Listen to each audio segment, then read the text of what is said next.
allow it.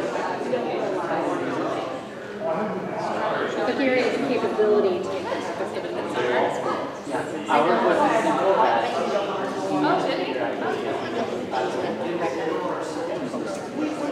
when actually thinking about it.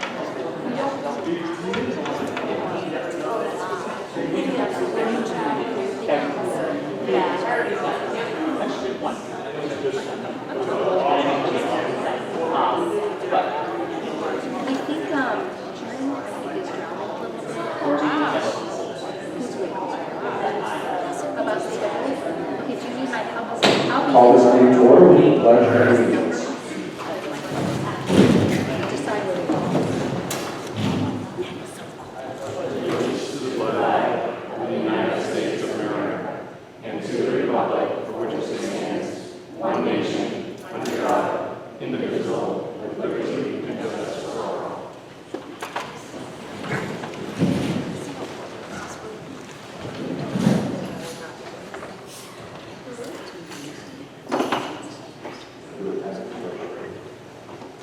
Attendance: Jesse Keith. Here. Haley Keyser. Here. Christopher McLaughlin. Here. Stephanie Euler. Here. Brian Venziano. Here. Debbie Kowallis. Here. Shannon Knowles. Here. Okay.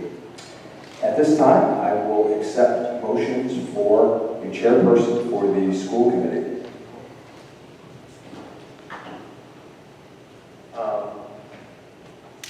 I would like to nominate Steph Euler. I've had a change in work schedule where I won't be around locally enough, I believe, to support Micah as a chair should, and I think the staff should be a great game. I'll second that.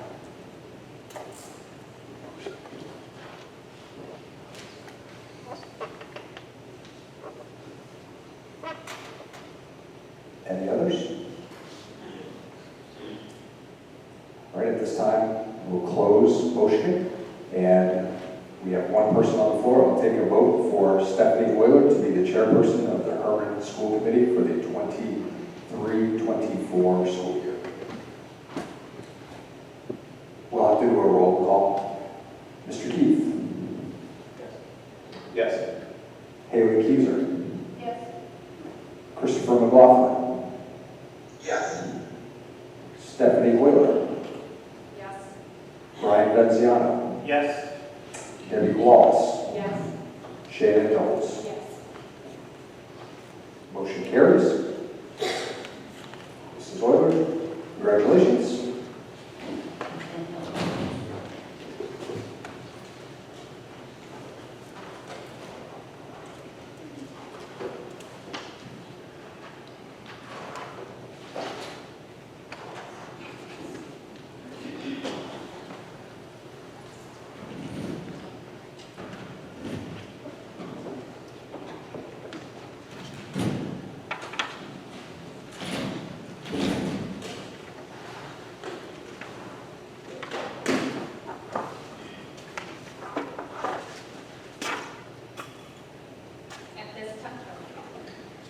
At this time, we want to do the same thing for vice chair.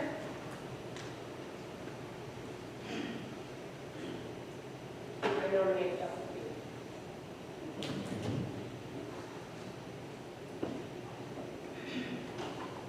I appreciate that, Debbie. Again, like I said, I don't feel my word changes that I'm going to be locally available enough. I'll nominate Chris. I'll second it.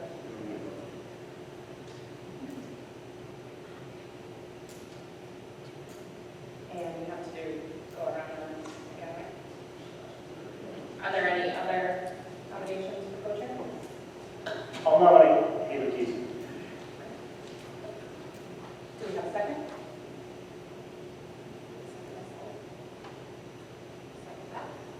Okay, second that. Okay. And now, Michael, we have to go for a written vote. We'll hand out some papers for a written vote.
is 4 votes for Chris and 3 votes for Haley. Chris is the vice chair. You would announce that, I'm sorry. 4 votes for Chris and 3 votes for Haley.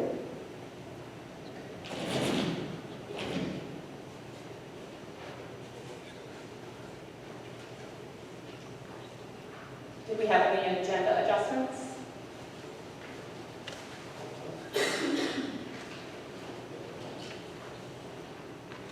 Yes, I have 2 adjustments that I would like the committee to consider. In the employment section, if the committee would add Katie Gardner for Educational Tech 1, self-contained at the Patricia A. Durham School. And the second one I would like the committee to consider is adding negotiations, the negotiation subcommittee, under subcommittees, new business, item 8. Adding a negotiations subcommittee, please. Can I get a motion for those agenda adjustments? So moved. I'll move. Chris? I'll second Chris's. All those in favor? Unanimous. Next, we'll move to approval of the minutes. Can I get a motion to approve the minutes?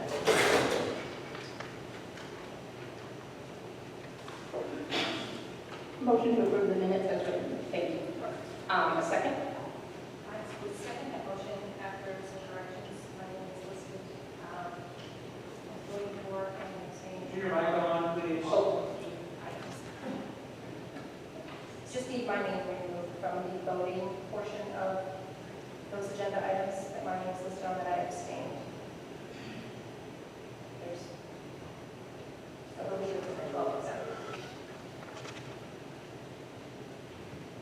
Any other adjustments to the minutes?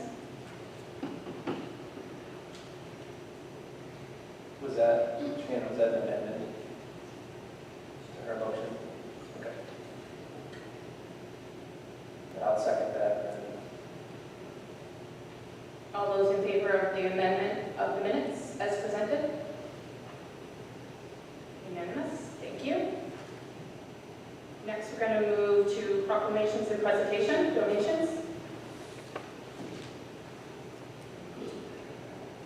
Mrs. Davis, do you want to say anything regarding the gift cards from Bangor Tire?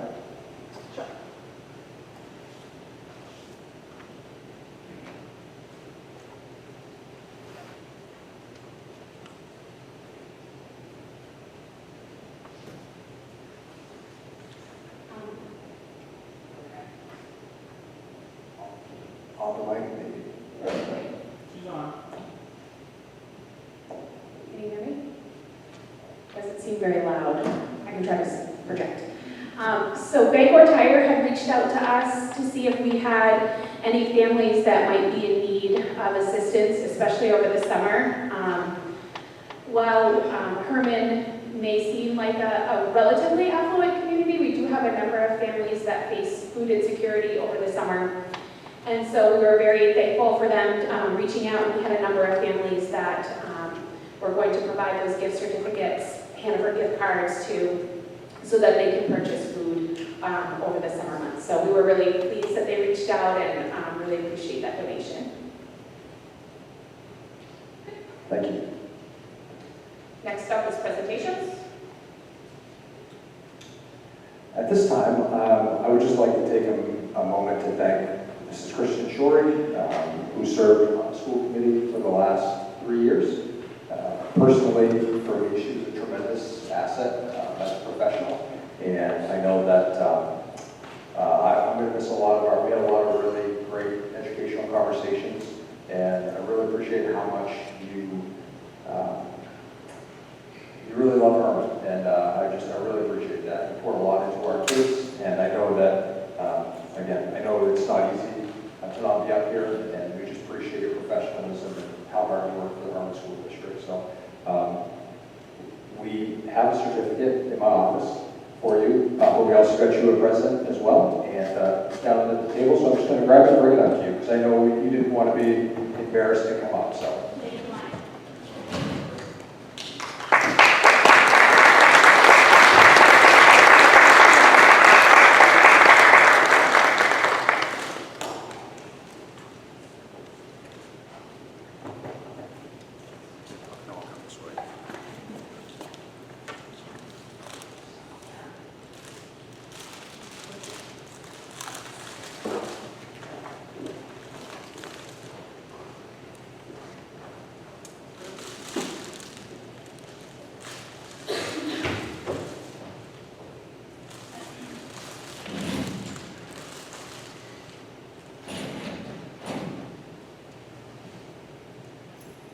The second presentation is by Mr. Peter Hall. Mr. Hall is the gentleman that completed the audit for our school department this year.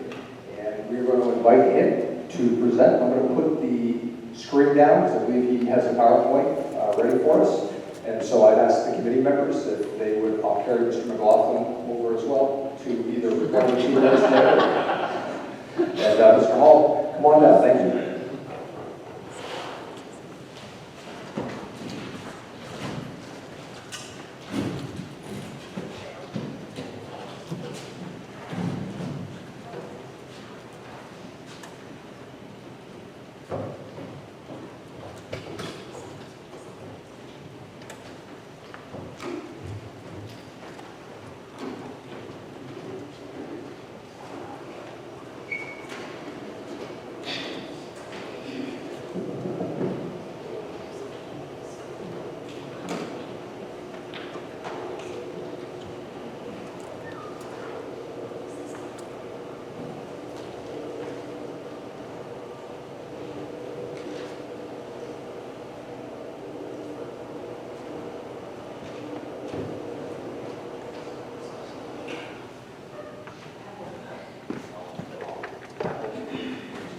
I can actually do it from here, Micah. I've got a mouse pointer.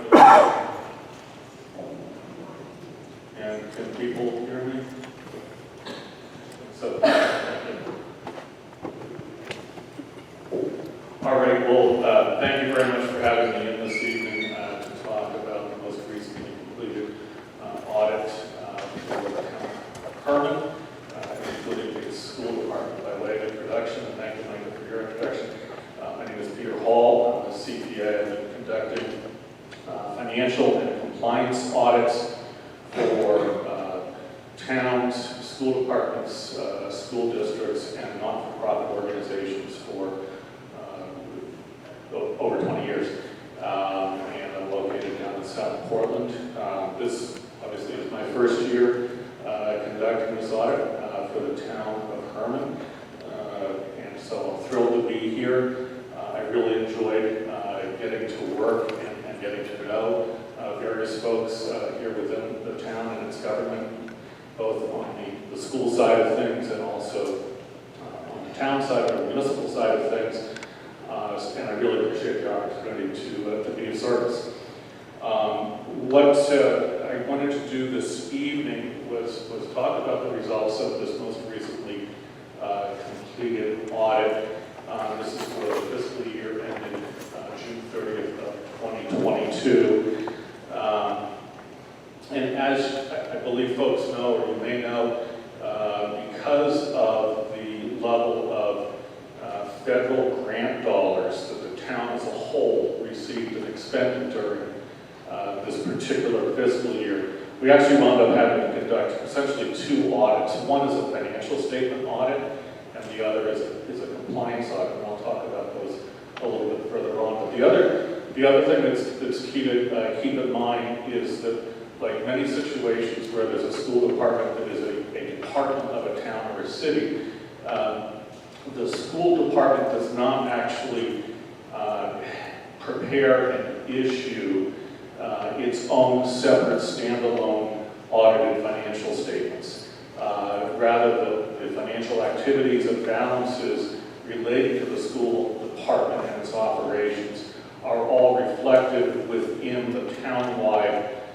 set of audited financial statements. So for purposes of tonight's discussion, I thought I could facilitate our discussion this evening by way of this PowerPoint presentation, in which I really just called out what I think probably the most important, the most salient pieces of financial information are that I could share with you tonight around the school department specifically and its financial condition and its financial results of operations.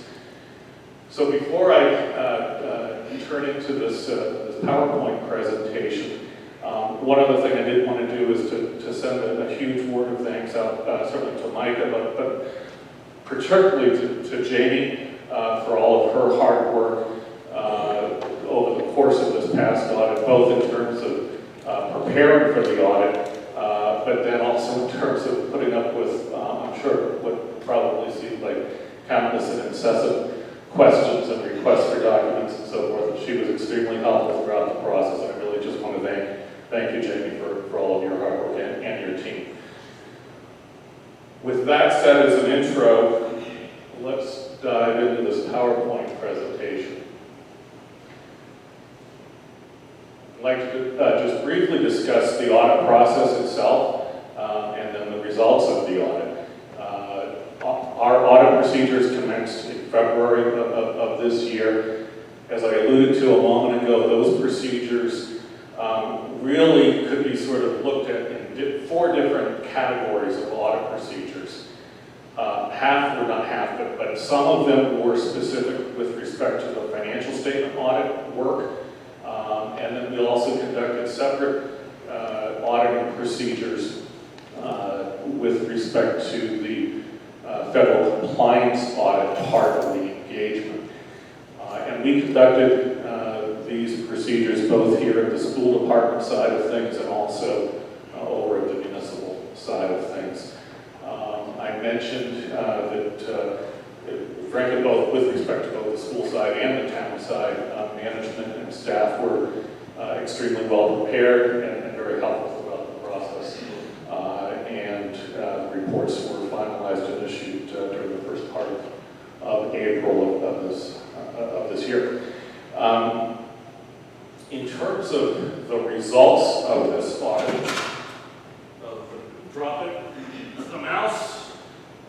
In terms of the results of the audit, that's why.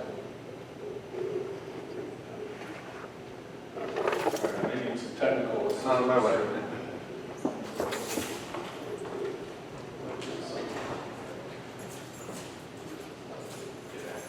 Can you give me a hand with that?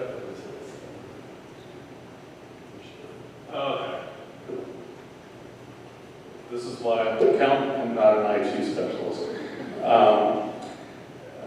In terms of the results of the audits, at the end of the day, most important piece of information that I can share with you and with the public is that with respect to both the financial audit as well as the compliance audit, the town, including the school department, received clean, unmodified opinions in terms of both of those audits. On the financial statement side or the financial audit side, what that means is that the financial statements that you have for FY 2022 are materially correct and that there are no material misstatements in those financial statements. On the compliance side of things, a clean, unmodified compliance audit opinion means that we identified no material instances of non-compliance with respect to your use and expenditure of federal grant dollars. The other sort of dichotomy I mentioned earlier in terms of the types of audit procedures and the way to look at an audit process, earlier I kind of split it between financial and compliance. Within each of those categories, our procedures can be viewed as falling into one of 2 categories. One is what we refer to as substantive testing, where we go in and we say, okay, the client has said that they have $1 million in their checking account, and we perform audit procedures to say, yeah, they really have $1 million in their checking account. That's a substantive audit test.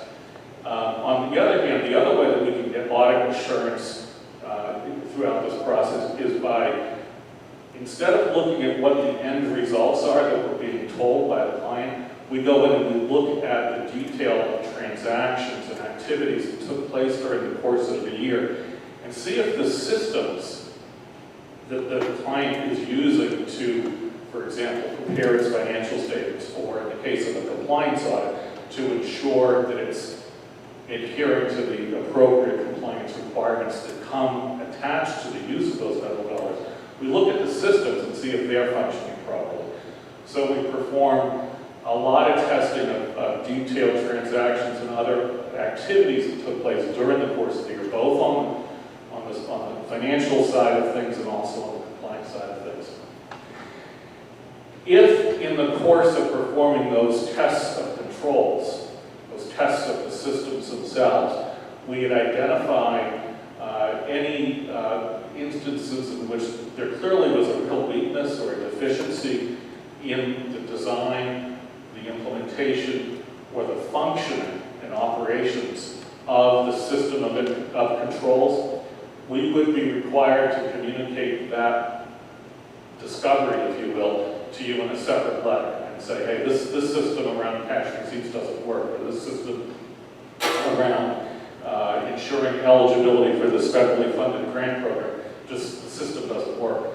And so I'm pleased to note that we didn't identify any such weaknesses or deficiencies, so that's good news. And then the final piece of, I guess, well, it is good news that I would share with you is that on the compliance report, I mentioned earlier that it was a clean, unmodified opinion. There can be cases in which we might identify compliance findings that don't rise to the level of meaning that the compliance opinion has to be something other than totally clean. And we didn't identify any such compliance findings either. So at the end of the day, from an audit process and audit results perspective, this frankly is about as good as it gets in terms of the results. Now, on the remaining tabs here in this presentation, what I've done is kind of distilled and pulled out some key financial information that is found within the town's or townwide audited financial statements for the year that pertain just to the school department. And in particular, in this tab and the coming tabs, what I'm really focused on is the school's general fund. As you know, that's where the vast majority of your activities take place. That's the fund that basically drives everything else. That's the fund where any concerns about fund balance for those concerns might be raised. That's the fund that ties back into the assessment of property taxes for the town as a whole. So that's really what we're focused on for this tab and the next several tabs. On this page, what I'm looking at, and I'm going back 2022 and then the 3 prior fiscal years, looking just at your general fund balance and the total fund balance as well as the individual components. I didn't put this set of data up here because I couldn't fit it, but your total general fund balance as of 6/30/2022 was approximately $4.3 million. That was up by a couple $100,000 from the same balance as of 6/30/2021, which was 4.1. You're not going to see these numbers here. That's just the total of these three lines of data that I've got here. What's more important than perhaps than the total general fund balance would be the individual components of that general fund balance. So speaking to 6/30/2022, and for all of these years, there are basically 3 categories of general fund balance that are all rolled up into one number. There are committed fund components, there are assigned fund balance components, and then everything else that hasn't been already categorized as either being committed or assigned is simply to call them unassigned. Committed fund balance, the distinction between committed fund balance components and assigned fund balance components is a little bit esoteric, but the bottom line is that both of those components of fund balance are portions of your total fund balance that in some fashion have already been spoken for. Either the town as a whole has in the most stringent fashion possible, set those dollars aside for specific uses in the future, or by other action other than a town-wide vote, those dollars have similarly been set aside for future use. So for example, if you look at 6/30/2022, of the total $4.3 million general fund balance, almost 800,000 of that is pulled aside, set aside in various committed fund balance components. And the detail behind all this is in the back of the full audit report. Secondly, another almost $1.3 million of the 4.3 million total general fund balance, another 1.3 million has been set aside and earmarked for use. And again, we're speaking as of 6/30/2022, so this is a little, water under the bridge, but there was 1.3 million that had been already set aside to be used to essentially balance your budget for FY23. So when you pull those dollars away, what you're left with is unassigned fund balance, which was just under $2.3 million as of 6/30/2022. I think the thing I would point out here is, if you look at the history of your unassigned, as an aside, when we talk about, people get focused on the general fund appropriately so, and what they really get focused on, and frankly, it's what the Department of Education gets really focused on, is this final row, the unassigned fund balance. If you look at the history of that unassigned fund balance, you can see that it grew. It was up to almost 2.8 million as of the end of FY 2021, and then it was reduced by over $500,000 during FY 2022. That was almost to the dollar, plus or minus some rounding, offset, or the other side of when you went into your FY 2022 budget, you had increased the amount of fund balance that you were, or surplus, that you were going to use to balance the FY 22 budget.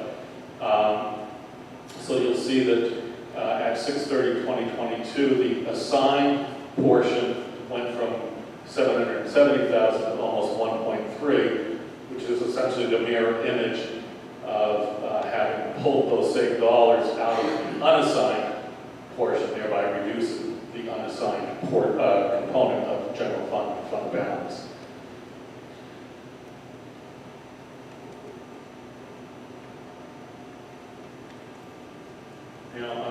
On this tab, I wanted to say as an aside, if folks, school committee members, Micah, anybody have any questions at any time, don't be shy.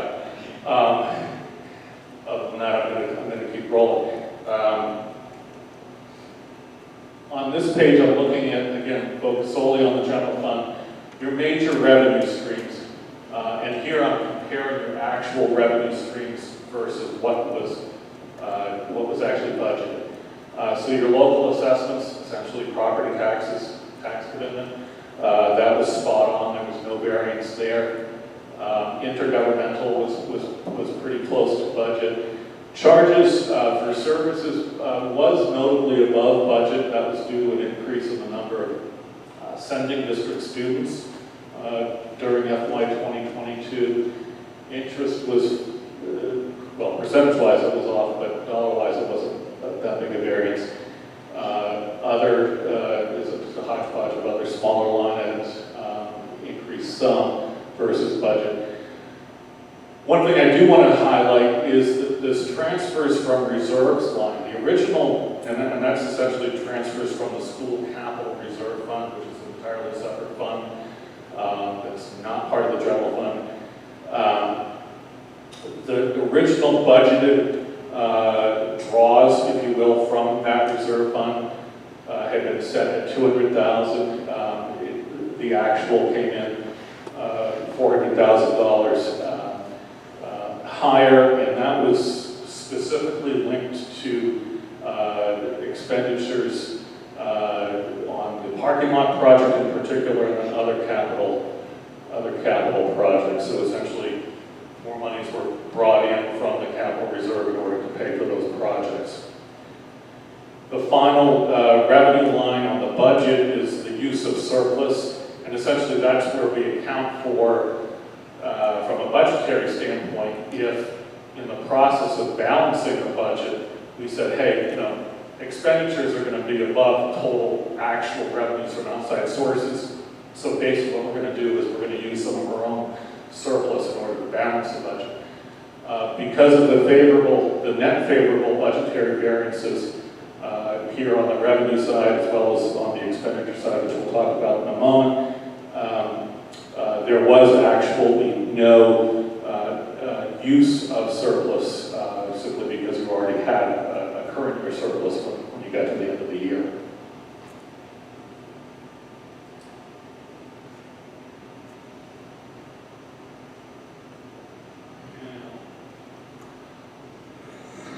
On this page, still looking at the general fund only, and I'm looking at the various cost centers that are sort of the components that get reported up to DOE, or the cost center totals that get reported up to DOE, and these are the cost center totals that get reflected in the financial audit. And what you'll see, and again, we're looking at FY 2022 actual versus budget. And you'll see that for many of these cost centers, actual versus budget was reasonably close, but you will see some favorable, i.e. actual coming in less than the budgeted amount, variances with respect to regular instruction, special education, facilities maintenance, and the transfers out to other funds. And the savings versus budgeted amounts in the regular instruction and special education cost centers, due to a number of different factors, but probably most notably some savings or budgetary savings in various wage line items, health benefit line items, and also specifically with respect to special education savings versus budget in terms of out-of-district placement tuition.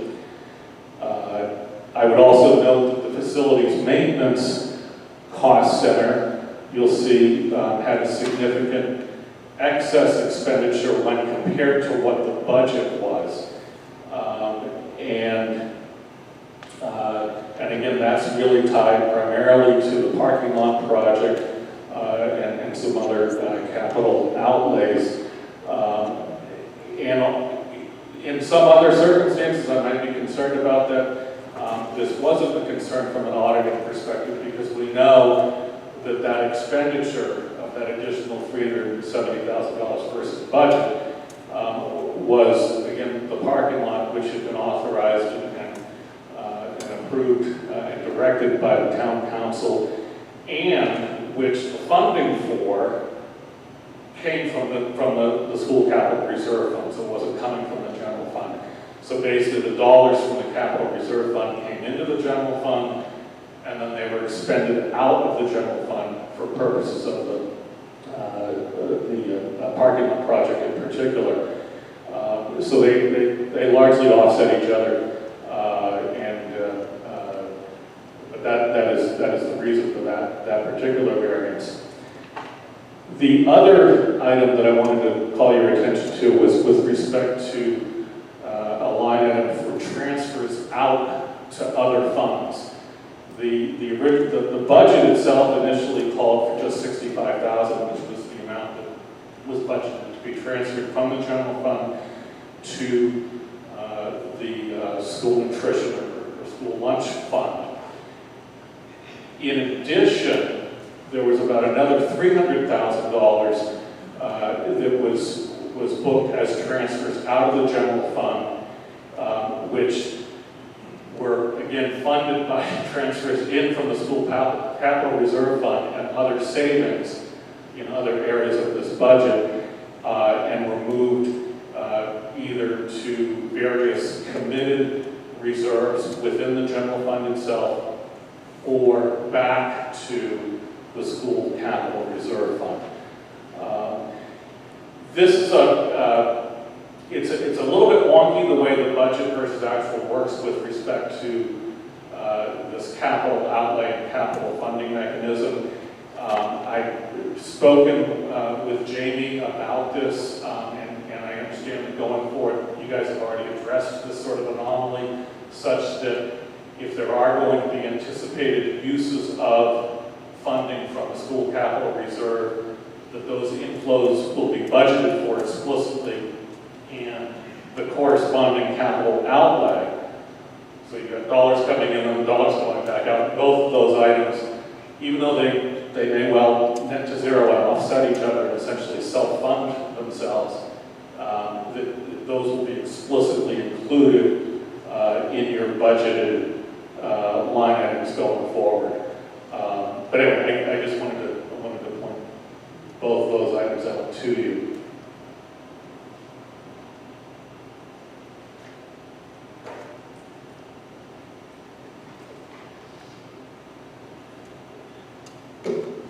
So this is just a graphic. Oh, I'm sorry. I was just curious, the actual expenditure, Can you speak louder, please? the actual expenditure is different than the amount that was sent to the towns on their audit. It's substantially higher, like 300,000 higher than, can you explain why the numbers would be different? So it's like 15 million something on the town's audit. Okay, I guess, can you help me with your question a little bit further? So the expenditure for the school that was reported to the town Yeah. was like 15 million three, and you have 15 million eight. So I'm just trying to understand, why would the town have a different expenditure amount? And this was from within the audit itself? Yes, on the town's audit website, you can put forward, Okay. numbers don't match.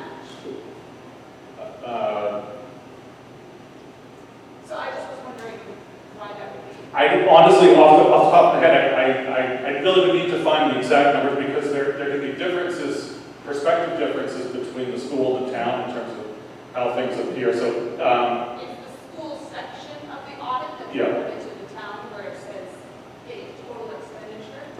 okay. I'll tell you what, if I can, oh, I'm sorry, go ahead. Could you repeat her question so that those could hear? Sure. So the question is, there are two places where this fifth, and we're talking about the 15829 Yep. at the bottom here. Okay.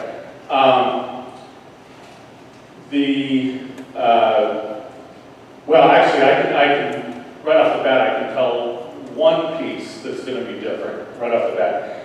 So the transfers to other funds, I'm showing those here as an expenditure because they're an outflow from the general fund. On the GAAP basis income statement, those would appear elsewhere. They wouldn't be included in the expenditures section of the income statement on the GAAP basis audit. So that would be, that would be 365 of that. But anyway, so the question that's been raised is, with respect to the 15,829,488 actual expenditures, that is different than in another place within the audit. Can I don't have a copy of the audit in front of me. Is that something that I can get back to you on? Because I don't want to misspeak. Okay.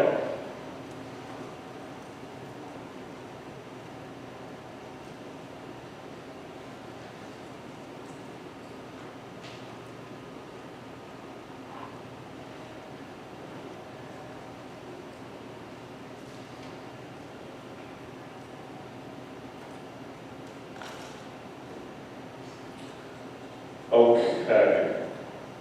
I'm going to keep going now. So this tab is just a graphic representation of, frankly, the relative stability of the proportionate share of your total budget every year that is funded either with local property tax dollars or with essentially state subsidy. And you can see that over the last 3 years, those funding levels and funding proportions have been pretty consistent year over year. Similarly, this tab and then the pie chart behind it, this is just a graphic way of looking at, of the total pool of expenditures incurred by the school department, what are the various purposes or functions within the school department's general fund that those dollars are expended for. And you can see, for example, 2022, almost 41% is regular instruction, and then special education was the next, actually it was not the next highest facilities maintenance, but it's just a graphic representation of how your expense dollars are spread among the various functions that go into operating the school department. And then the final tab I wanted to share with you was just a little history on the school lunch fund. You'll see that as of, and this is the fund balance, and you'll see all of these fund balance numbers are negative, so they're actually fund deficits. Or as of 6/30/2022, the deficit was about $23,000, but that was a huge improvement from the similar deficit that you carried in the school lunch program as of 6/30/21. A big improvement. That's partly the result of better cost control, frankly, within the school lunch program, but also the fact that in FY22, the USDA had issued various waivers that allowed for a more, frankly, lenient, or I guess lenient is a good word, level of funding for the meal subsidies that are available to participating school authorities. And that actually is a big driver as well behind the improvement, because you'll see that if you just see the difference between the deficit in 6/30/2021 and the deficit as of the end of 6/30/2022, it's an improvement or a surplus generated for the year of over $200,000. So it's certainly a very healthy performance in that respect for the school program. Sorry. So when you say deficit, wasn't the lunch program funded by the government last year? Well, the lunch program receives funding from the Maine Department of Education every year, but it's not solely funded. Even in the best of times, it's not solely funded by the government. So it's really the funding for any school lunch program is really a mix between subsidy dollars coming in from Augusta, the town or the city or whatever the municipal government is itself, contributing monies as well. In FY 2022, there was a transfer from the school's general fund to the lunch program for $65,000, and then charges for the meals themselves and other smaller income amounts. So I thought it was funded at 100%. That's why we had the extra money that we were able to use somewhere else. Peter, may I interject on this? Yes. Haley, the state does not fund the program 100%. Every month we have to tally how many eligible meals are distributed to students. So we still have to pay our staff, we still have to pay for all of the food and costs of running that program. but we only receive a certain dollar amount per meal put out the door, per eligible meal put out the door. So if we had an excess of 65,000 allotted, how are we still short? They still just, their deficit was so large in 2021 that the additional funding that we received helped to offset that and bring it down to 23,000. Thank you. Sorry, Peter. No, I appreciate the help. Sure. Any other questions that I can talk with you about?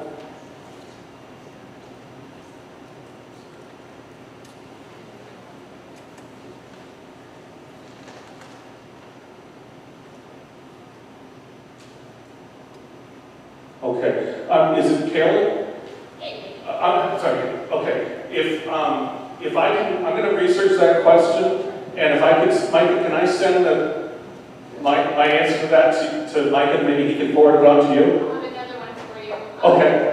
I was looking at past audits. Yep. What's reported to the state is far less than what's reported to the town as expenditure, so I was trying to understand that major gap as well. If you give that to me, that'd be great. Okay, and when you refer to what's reported, so you mean what goes up to the NEO system? DOE, whatever they post. Okay. All right, I'll take a look at that as well. And again, there are different budgetary perspectives that are used. I mean, there's budgetary basis, there's gap basis. So there can be a lot of different bases in which this information is being prepared and reported. But let me dig into that, and I'll follow up with you. Great. Well, if there are no other questions, then I'm going to let you get on with the rest of your meeting. It's been a pleasure to meet with you tonight. I appreciate your time. Thank you.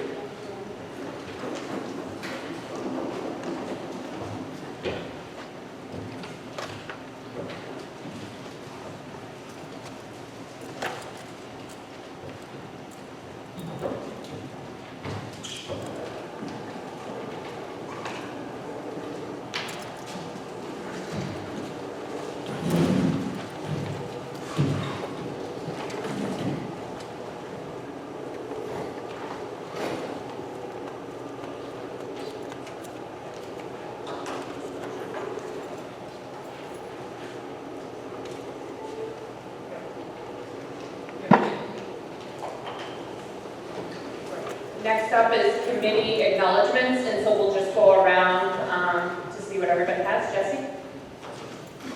David? Brian? Debbie? Tim? Chris? Okay, thanks, Seth. All right, thank you.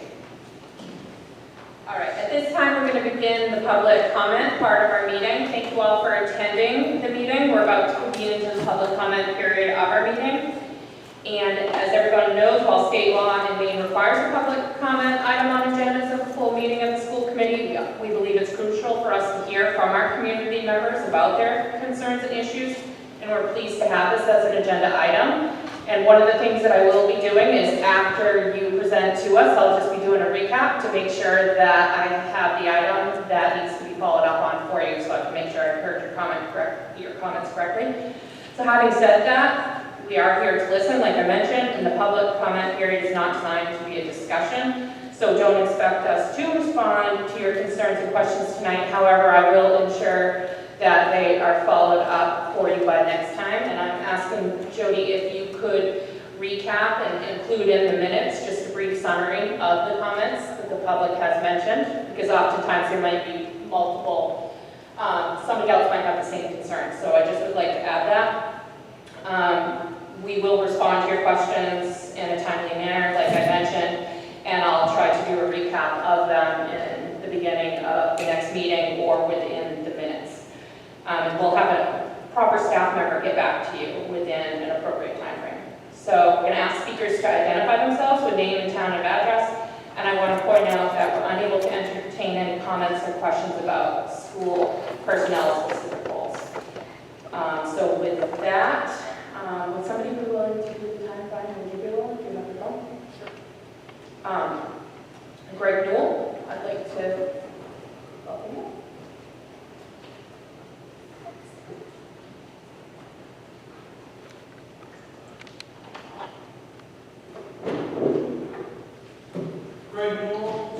Page Road, Hermon. I've been reviewing the so lovely 2017 to 2018 school enrollment projection study for the Hermon School District that was completed in April of 20. Greg, can you talk into the mic? Sorry. Thank you. You want me to start over? Sorry. I've been reviewing the 2017-2018 school enrollment projection study for the Hermon School District, which was completed in April of 2018. Some of the numbers are really quite interesting, and how they got to those numbers was quite interesting. One of the things that really stood out to me was two things, and both had to do with the high school. One, if you look at what the projected numbers for this past year were, numbers for the students this past year, the high school was somewhere between 580 and 580 students. That number wasn't supposed to show up until the sometime in 2026 to 2027 school year, which I thought was that's a huge leap. So now, what the numbers this year will look like, I don't know. Again, it's still summertime. The other thing is the study didn't go into how they came to the numbers coming from outside the school district going into the Hermon High School, i.e. Levant, Carmel, those towns, how they came up with those numbers. They don't talk about it at all, like how they predicted the projected how many students would be coming into the high school. Obviously, that will have a huge impact on the space availability, and hopefully the board this year will look into the numbers and how that will affect the high school and so forth. Thank you. Thank you, Greg. I want to just make sure school enrollment for 2017 and 18 was what you were looking at, and the high school numbers weren't supposed to be projected to hit until 2026. So I'm looking at the study was prepared, school, it said, I was just reading the title of the study, and for the high school, it literally just, in 2026 to 2027, it projected that the high school would have a total of residents and non-resident students at 575. And if Mr. Walsh could correct me, I think the high school numbers were like 580 or 570 this past year, somewhere in there. I don't know what they're projected to be this following year, but that's quite a few years out. So and the study didn't talk about how they came to it. So I just think that should be something that the board should look into, is how you guys project the numbers coming in to the high school from the other towns, because if those towns are growing exponentially also like Hermon is, that will have a dramatic effect on this high school and how much room is available to teach students. So if I'm making myself very clear, sorry. Yep, thank you. I just wanted to make sure that we had it captured correctly. Micah will follow up with it.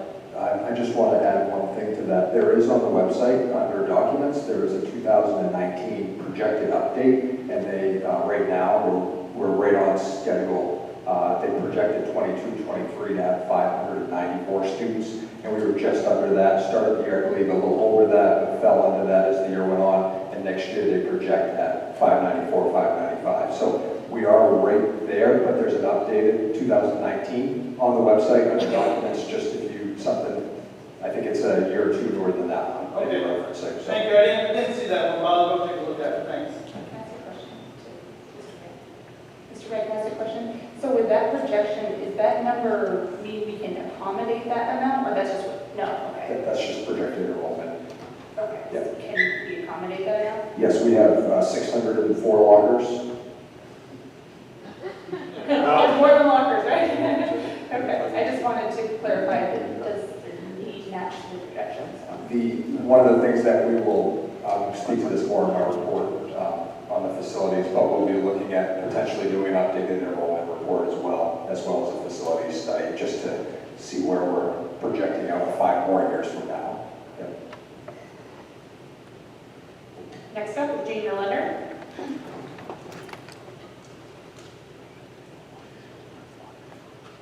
Hi there, Gina Leonard. My neighbor's Hermon. I have two things to speak to, totally different. One's going to be really nice, one's not. The first one, I want to say first that I have permission to say this person's name before I do. I saw on the agenda the resignation of Mr. Mason. I'm going to try not to cry. I wanted to give him a public acknowledgement and thank him for what he's done for my son Cooper and myself as a parent. My son Cooper has Lyme disease. He was diagnosed in first grade. My son was incredibly sick to the point we thought he may die. It affected him cognitively, his behavior, ADHD diagnosis, and so forth. And then there was COVID, and we were stuck at home, and I cannot say enough about this man and what he's done for myself and my son. I was teared up when I saw it. However, I'm extremely happy for him for his opportunity, and I wish him the best, and I think he deserves that recognition. So, secondly, I wanted to bring up that according to your remote participation for school board meeting policy, all votes should have been taken by roll call. So earlier you did not do that with your second vote.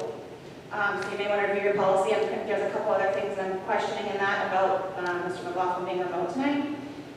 I do need to speak to about Mr. McLaughlin. I'm not the first woman to stand at this podium and address this board with his behavior and his actions and how he treats women and other parents and taxpayers on social media as a keyboard warrior and a bully, and now I am one of those people. I have a 15-year relationship because of my reputation and my experience in this town with all social media outlets, and this man, after I read his letter that he wrote to Pines Church, his discriminatory letter that ended up in a federal lawsuit that none of you have held him accountable for. I read that letter on air on a local radio show, and he sent an email to that show to try to bash me and discredit me for reading his own words. You are public officials. You were voted in office. You can and should be questioned by any taxpayer. It's our First Amendment right to do so. I sent you all an email 30 days ago, more than that now, in regards to this issue. I sent you many emails. I got no response except from Haley Keyser. These actions are unacceptable. Rather than hold this person accountable first for the email being extremely wrong, you've now voted him in as vice chair. His resignation should have been on the table the day that lawsuit was filed. You have done nothing but to force this not-so-small group at Hermon to form a recall committee, because if you're not going to hold him accountable, the taxpayers have the right to do so. Thank you.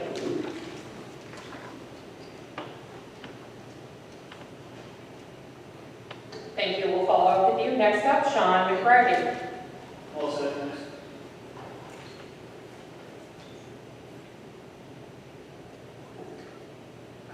Next up, personnel, resignations.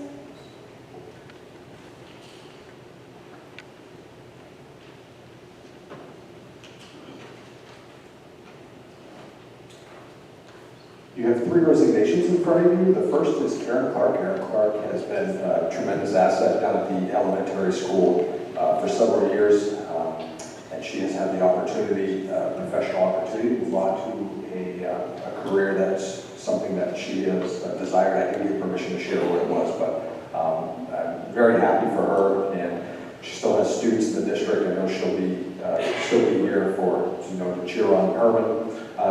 Cindy Morgan posted her resignation earlier. She has been the basically like the attendance/disciplinary secretary here at the high school for several years now, and had the opportunity to move south to be with her family, and so took a similar role down in Southern Maine. And then Mr. Nason, David Nason, is our assistant student services director. He had the opportunity, professionally very happy for David, had the opportunity to go to RSU 64, which is Central, and take the director position there for student services. And obviously, that type of a career move is something he was looking for at some point, and this opportunity came, and he will be missed. He was an excellent assistant director, and yeah, he'll be missed. Very happy for him, though. Great professional opportunity for him. So those are the 3 resignations before you tonight. Next up, transfers.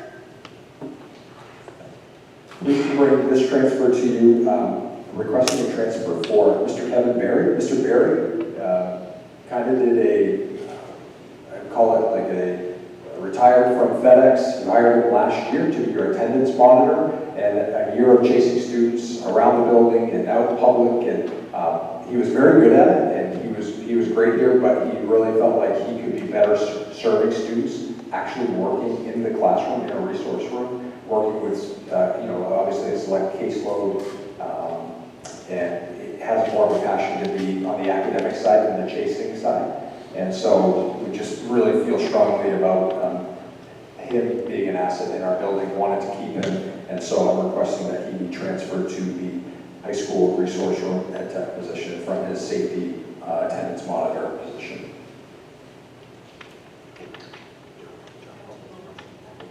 Can I get a motion to approve that transfer, please? So moved. Second? Second. Any discussion? Yes, I know Mr. Walsh had been asking about monitors, and have you looking at replacing those? I think he was asking for an extra, so, okay. I know Yes. you're on it, I just, We now have 2 open monitor positions. Yeah. Any other discussion? All those in favor? Roll call, I apologize because of the remote. Jesse? Yes. Haley? yes. Brian? Yes. Debbie? Yes. Shannon? Yes. And Chris? Yes. Thank you. Yeah, and yes for myself as well, so unanimous. Next up, employment. We have 3 people for employment. Okay. The first one that I'm recommending, I'm sorry to our SU 87 neighbors again. Joseph Pierce has spent the last, I believe it's either 8 or 9, maybe 10 years as a teacher in 87, and also was an educational technician in 87, began his career there. He was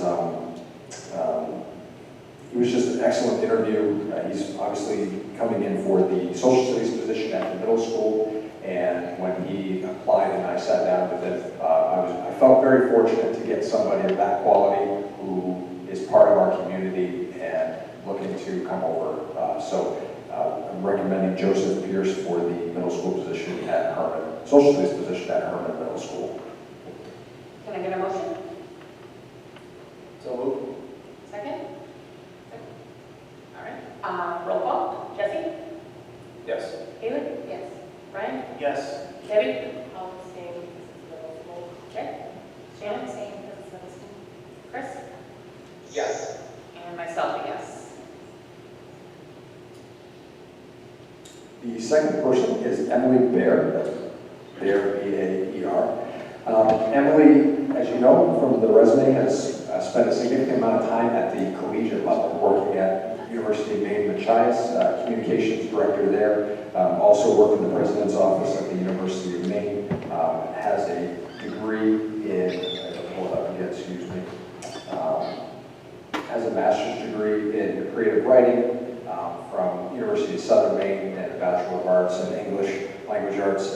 Really, one of the things that really impressed me in her interview was that she really has a passion for secondary education. And one of the things that Brian and I have spent a lot of time talking about is how do we take the traditional library media specialist position from just maintaining the library and being a resource for students to also doing career exploration and helping students move on to that secondary level, make the successful step. And we really feel like she would be a great project manager for a lot of those students. We'd love to start seeing some type of, again, career exploration happening at that library level with that position. And we really feel like she's the direction that our library is moving in, or where we'd like to see it move. So just really excited about her. Very excited about presenting her to you tonight. Can I get a motion? So moved. Second? Any discussion? My question, I guess, is, I know Kara worked a lot with technology. Is that a skill set that we're supposed to expect from the librarian? Or? No, it is not a skill set that we expect. It's a nice bonus. I do feel very confident that she is a capable technology person. One of the very interesting things that we discussed, and I said to her, one thing that's going to happen to you at the beginning is people are going to come in with technology problems. And she had some great ideas as far as putting up videos on, this is, if you need to reset, this is what you do. If you need to, basically it was, they need to figure it out, because that's not what the library is there for, right? They're not there to fix technology problems. They are there to be a resource to help students find the answer to things, but not hold their hand through it. And she had some really interesting ideas, because I said, you're probably going to experience that at the beginning, just because historically, it's been a great skill to have down there, a great tool, but it's not what we need out of our library. Within the job description, were there any requirements to have the library certifications that we discussed in past meetings, that our librarians have a level of certification within library systems? When I looked at her resume, I didn't see anything specific to managing a library or having any of those certifications, not to take away from her education prowess that she's had at the university level, but I didn't see anything specific for a library. Yeah, so from a resume standpoint, specific to a library, correct. From a certification standpoint, she can be conditionally certified. And so we would not hire somebody, at least right now, we're in a position where we would not hire somebody who is not or could not be certified. And she's aware of the certification? Yes. Yeah, and that also falls on the superintendent's office as well, because we have to work with the state when it comes to those types of certifications. Any other discussion? Roll call, Jesse? Yes. Haley? Yes. Brian? Yes. Debbie? Yes. Shannon? Yes. Chris? Yes. And I'm a yes. Motion carried. And the final appointment is for Katie Gardner, when you amended, excuse me.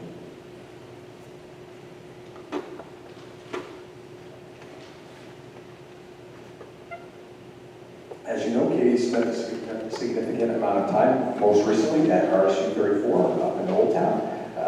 Felt very fortunate, obviously, again, to get somebody with experience to want to come down and work with probably one of the most rewarding positions in the building at the South Canadian level in the elementary school. Has, again, just a ton of experience working in education. Really excited about bringing her on board. So I actually think she was in today signing paperwork. No, that wasn't her. Never mind, she couldn't sign paperwork today.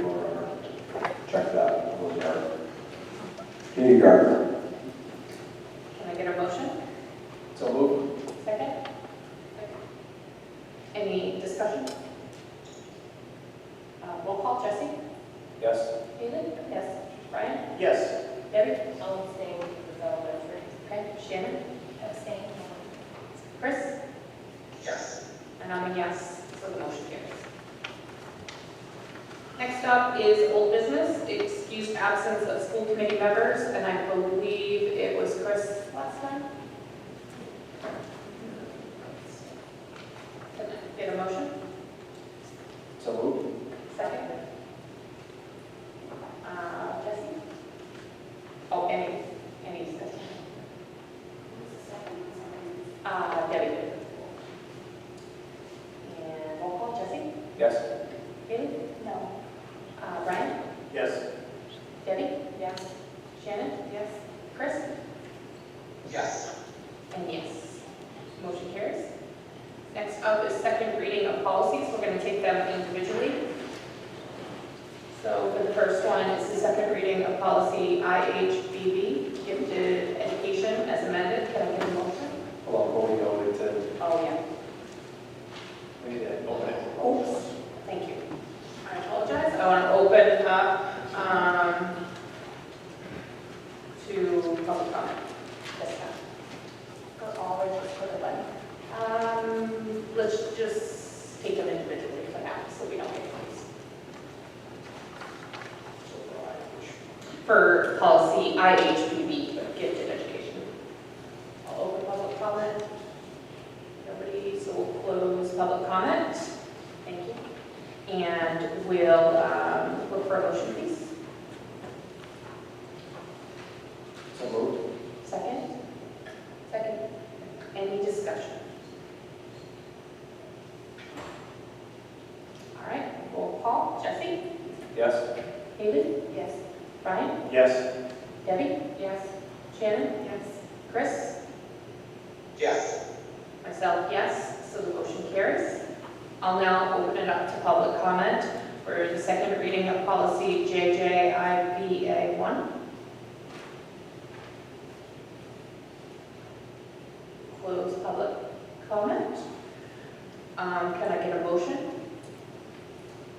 So moved. A second. Yeah. Any discussion? Yes, back some discussion regarding it. I know that there was a recommendation for some changes to the policy that haven't been included, and then I had some questions that were sent out via email on how the evaluation survey will be done for the coaches and for which coaches it would be. So I'd like to amend the amendment, the motion. I'd like to amend the motion to send this policy back to the subcommittee for them to work, for the policy committee to work out the recommendations that were provided by Mrs. Keiser and to further work out the survey requirements for the coaches.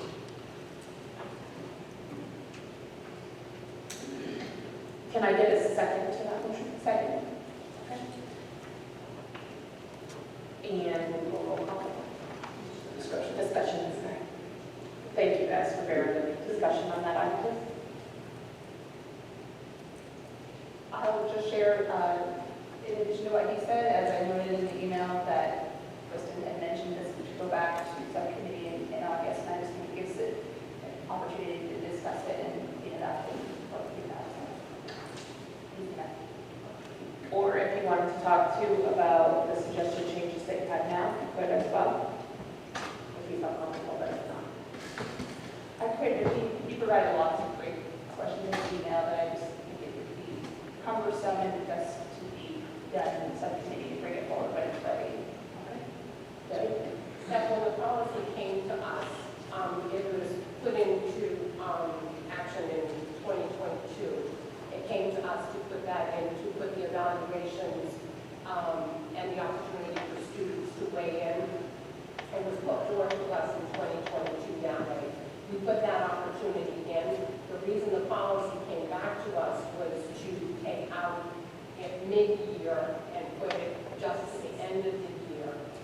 And the adjustment that we made and recommended was that it was anonymous input from the students. Those were the changes that we brought forth at the last meeting. That was, that was what was accepted as the first reading, and that's the way it came to us. To make those changes so that it was accepted as it was accepted at the first reading, and according to the notes, it was going to go back for discussion because I had made some recommendations about the survey and how that was worded. It's rated in the draft.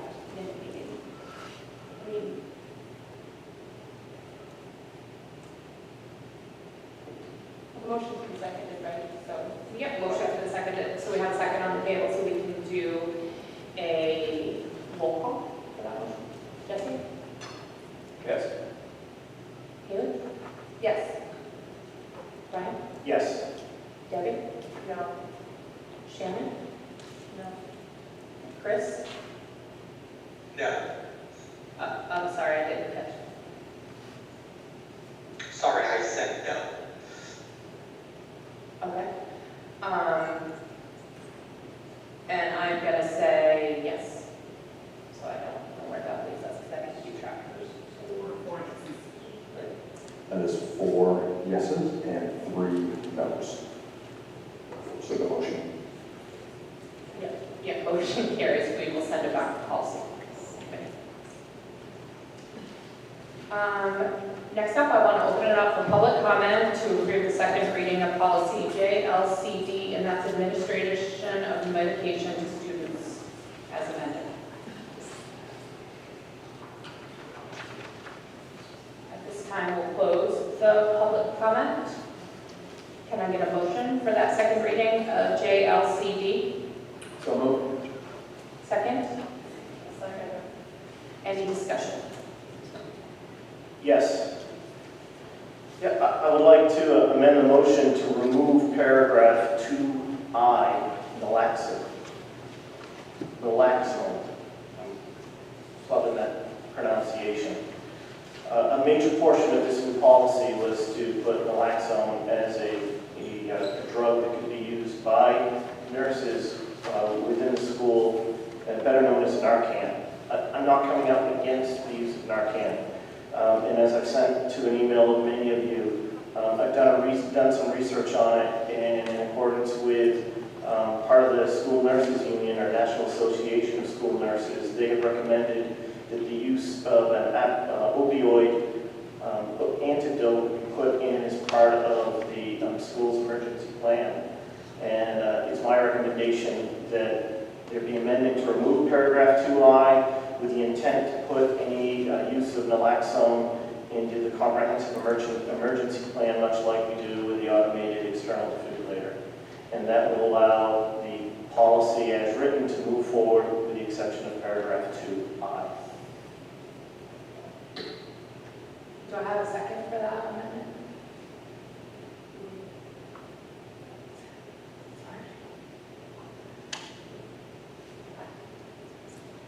I will second that, but I think not necessarily emergency I think that. Wait, can you turn your mic on? So we have a second on the table for that amendment, and then we'll open it up for discussion. Take that out of this policy, and then I think it should just go, that portion of it should go back to the policy committee and decide what they want to do, if they want to put in the emergency plan or. Yes, But yes. That was mine. I just want to make sure that everybody's hearing that. If they're not, please speak up so that I can make sure. Is there any guidance from the state on this? This is the main school management sample policy. So we're incorporating where they would recommend it be placed, according to the Maine School Management Association. I would certainly, well, if it was sent back, we would certainly research a better place, or we might bring the same recommendation forward based upon that information. Just for clarification, I'm not against this being in our schools. I think the way in which we organize it and the way in which we project it to our students and to our staff is very important. And that in this format, as I've stated in an email, that this format is based off on how a nurse would handle normal drugs, whether it be over-the-counter prescription, and that the use of naloxone is not in that same category. And then we should look at it differently to ensure that we manage it correctly so that it can meet the expectations of the students and the community. And that if you look at the AED policy, it actually has a very good legal statement in there that I need to look at it to cover ourselves, but also has a nice legal statement in there that provides some coverage for our nurses as well. Can I make a motion? I make an amendment to the motion? There has to be a retraction or a vote, and then move on from the vote. Yeah. Did anyone want to retract their motion? So the motion is to remove paragraph 2I from our Yeah, we policy. have a second right now. So right now we can vote on that. I thought I could amend the motion. Not after it's been amended, so we're at the amendment portion now. So I made a motion to accept this, and then Brian made an amendment, so we have to take a vote on the amendment first before we can move on to either another amendment or a vote on the initial motion. So for clarification, for me, we're voting on Jesse's motion. No, we're voting on Brian's motion to amend the policy, removing 2I. Okay. So my discussion, my last discussion, I guess, would be that this, I would prefer to see it go back to subcommittee so that they can work out this. I would like to do some more research and help out and see what the nurses' requirements are. I think there's more work to be done to clarify the follow-up, are they calling 911, more parameters of the actual procedure itself. Yeah, so under state statute, there are certain things you have to have in place. One is obviously the policy. You have to have a policy to have naloxone, right? And then there are certain protocol that you have to go through if you were to use it. And so you also have to have, in our case, you don't have to, but one of the ways that you have it is you have a collaborative practice agreement. And so after the first reading, I reached out to our physician who we have a collaborative practice agreement with, and we had a meeting with our physician and the folks at Northern Light who work on the training. And we talked about what type of training that would entail and protocols that they would recommend that answer a lot of some of the more specific questions, Brian, that you obviously posed. And I think if we could bring all those together at a subcommittee meeting, or at least get some of those questions answered to say, this is the policy, here would be some of our protocol, here would be some of our practice, some of it could certainly change based upon the first time we used it. We might have to make some changes, but I think we could give it a little more clarity, and ultimately I can research and make a recommendation to the committee. Is this something that we have as a standalone policy? Does it need to go back into this embedding? Does it go back in here and in the emergency plan? Does it stay only? So I think we can, I don't want to say clean it up, but we can make sure that this is tight and neat. And This doesn't reference any other procedures or things at the end that we would know to look for. So I don't know if he's willing to retract it, but If I could just, sorry, if I could just add to that, my recommendation would be, we're kind of on a time frame with this one, because we got to make sure this is in place before students come back. I think the best option would be to table it, because that allows us to look at it again as a subcommittee and then bring it back for second reading. Otherwise, if we reject it completely now, then it has to start all over again, and I think by the time we get back to a second reading and approve, kids will be back in school. So right now, we have a motion, a second, so if someone wants to retract the motion, then we can do it amended, or we can vote as is. I'll retract my motion to remove paragraph 2I. You don't have to, but if that's what you want to do, yeah, that's okay. And you guys want to Yeah. somebody else can do a motion to table this. I'll retract my motion to remove paragraph 2I, and then put a second motion to table this policy until we can review the requirements of paragraph 2I.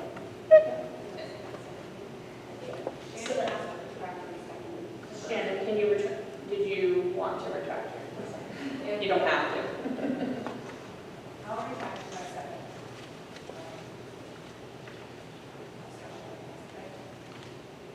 So you want to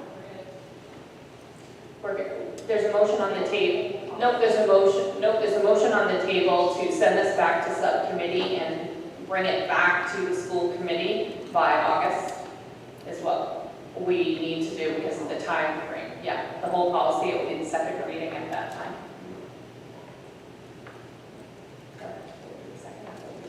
so if it's, like Mr. Heath said, if it's tabled, the subcommittee can still review. Essentially, we can still review it, and we can have questions at that time, further clarification, and then at that point, we can still come to a second reading with that written recommendation by one of those committee members on that subcommittee, and then that can be obviously amended, added, tabled, destroyed, whatever needs to happen at that time.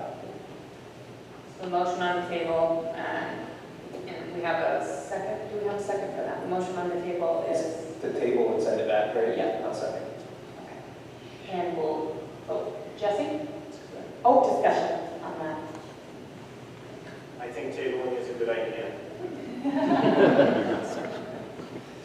It's good open discussion, guys. I appreciate it. Jesse? Yes.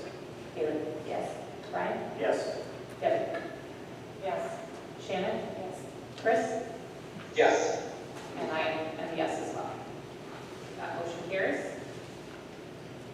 I want to open it up for public comment for policy KCD, public gifts and donations to the schools.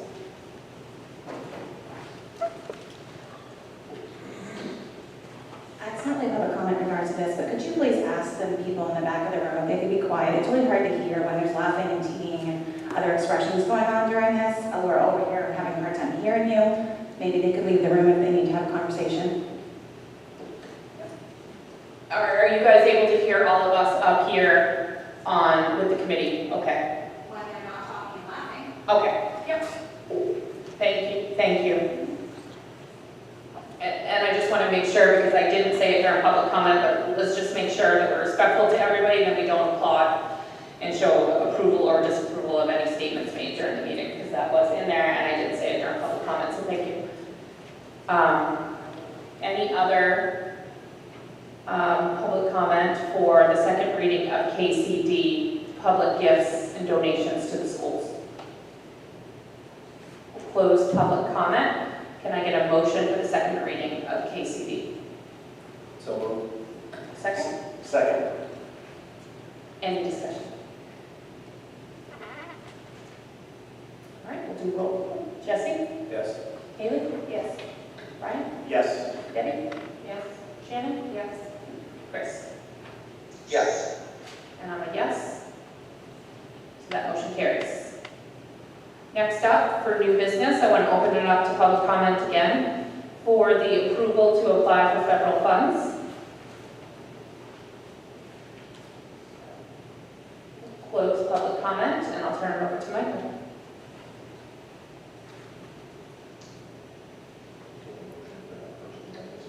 All right, just introduce it and then you can. Oh, yep, you got to take a motion. Again, bear with me, I will get this done. I'd like to have a motion for the approval to apply for federal funds, please. So moved. A second?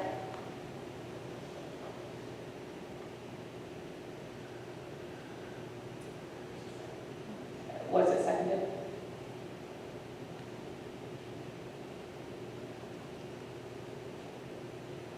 I'll second it for discussion. Second. Okay, thank you. And we're open for discussion? Yes, I need your approval for us to be able to apply for federal funds.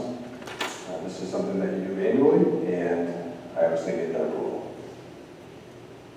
Can you give us some examples of federal, what we apply for federal funds, maybe? Just for the newer committee members? Jamie, is she still here? No, she left, okay. So a lot of this is our title funding, so this is applications for Title 1, 2, 5. Shannon, is there anything? I think those are the three. Title 3, which is a very small amount. Mrs. Davis is coming. Yes. But yeah, this just allows us as a district to apply for those title funds that we do annually. Is it okay if I speak? Yeah, absolutely. So the title funds that we apply for every year, the bulk of that money goes toward funding the Title I program at the elementary school. So we are what's considered a targeted needs Title I school. So we receive funding based on the number of free and reduced lunch students we have at our school. The federal government has a prorated formula that they use based on those numbers, and we receive a certain pot of money that we can put in place, provided that we follow certain guidelines. So for us, we put in place our intervention program. So our Tier 2 intervention, the federal funds pay for our 2 teacher interventionists and our ed tech interventionist, covers their salary. So their salaries are not included in the local budget. It comes entirely out of those federal funds. It also pays for any training or curriculum materials that those programs need to run. And so we use LLI, level of literacy interventions, for our reading program. We use parts of the Letterland intervention program that you all approved last year that we implemented. And then we use pieces of the Bridges, our math program, those intervention materials. So it pays for those materials for that program, and then it pays for ongoing professional development. So that's Title I, which is one of the grants that we apply for. It also does class size reduction for us. So what that means is every year, depending on the amount of funding we receive, we relieve some of the local budget for one of our teachers. So it's usually a second grade teacher. That teacher, we take the local budget, the salary for that teacher, and we use some of those federal funds to supplement their salary. So one year when I was curriculum coordinator, it was $35,000. So that's $35,000 that came out of federal funds to cover the cost of the salary that was not put on the local budget. Another application that we do is Title V. And so Title V can be used in a number of different ways.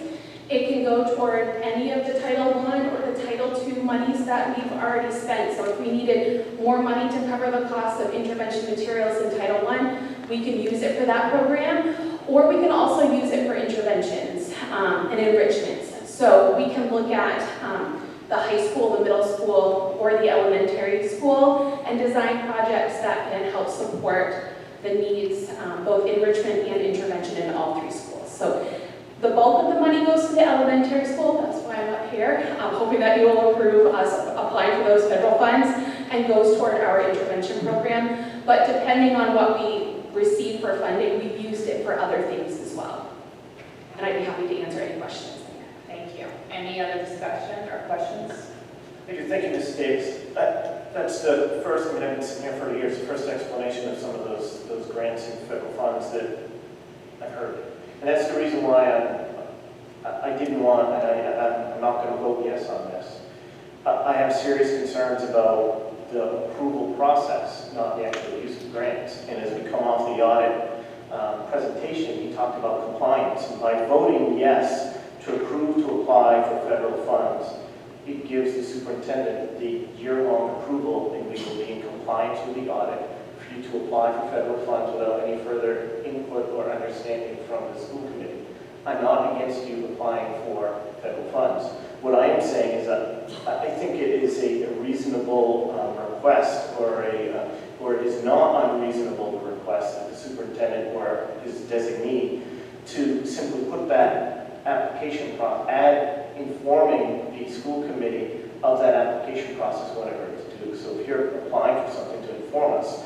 If we approve the superintendent to apply for federal funds as written tonight, we don't have to hear about it for the rest of the year, and we're in compliance with an audit. And that is something that's done in the past. And as a result, me and the residents are not aware of additional federal funding.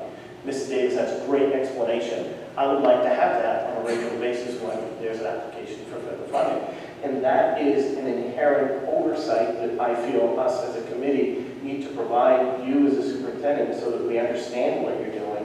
So when issues come up, we are some background. And it also provides a little bit of protection for you that it was, the application was put before the committee and we were aware of it and we approved it. I don't plan on stopping any of these applications, by the way. Can I interject? Sure. So Debbie and Shannon have both worked with me as a curriculum director, and they kind of know the process that we've used. Part of that application does require that a school committee member, a community member, a parent is involved in the application process. And so there are typically meetings, I'm not the curriculum director anymore, but there are typically meetings that happen where all stakeholders are involved in that application process. So going through the needs assessment of the school, creating goals for that title application. And so that should be a part of the process, and I believe it is. So I don't want to overstep or anything, but there are some safeguards in place that ensure stakeholder participation in the grant process.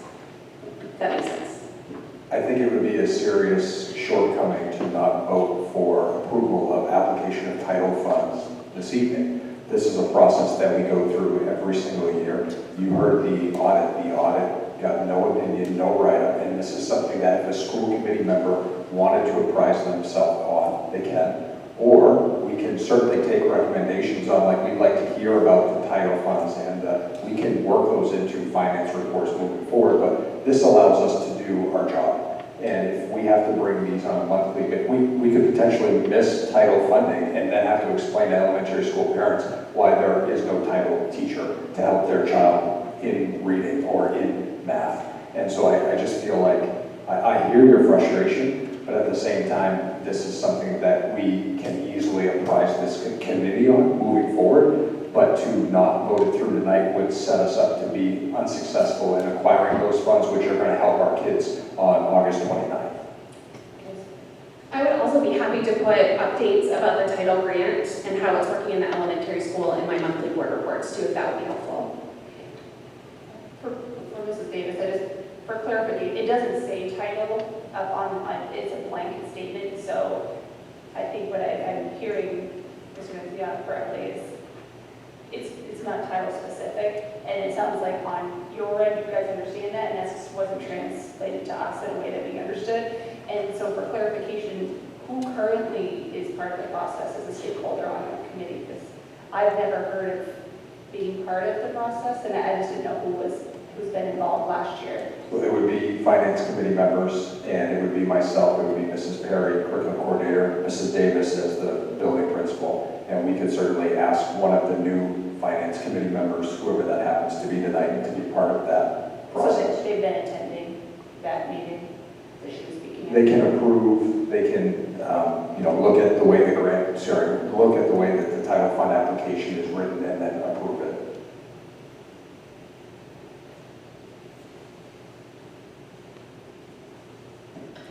Again, my intent isn't to slow the application process.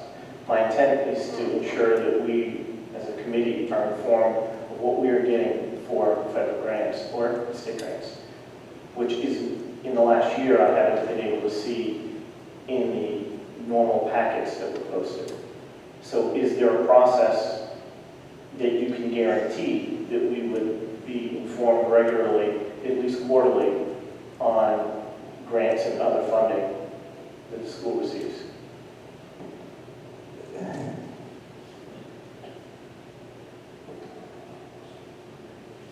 Can I ask a question? Well, I'm trying to think of, when I hear the word guarantee, obviously, that's something that I'm not usually asked, like promise, guarantee. I can tell you that I hear your frustration. We will have a finance committee, and if the school committee would like to see a finance report quarterly, or would like to see a finance report that includes all grants, or grants and ARP money and title, then that can be generated for the school committee. So if the school committee requests that, that can happen.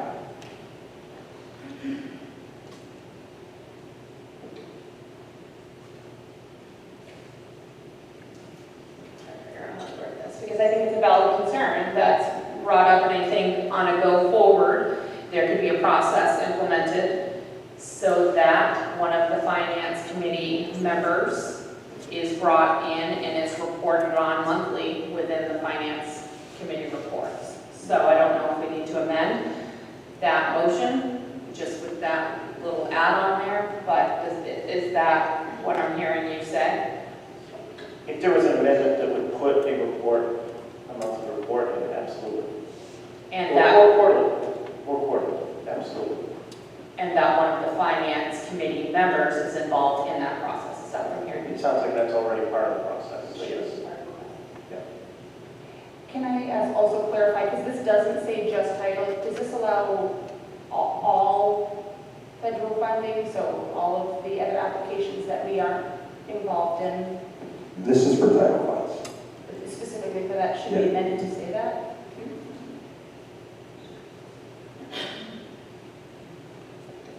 I mean, we already have ARP and ESSER funds that have been approved to us, so we don't actually have to apply for those. That money has already been allocated to us, so there's no application process. Okay, still not. Correct. Okay.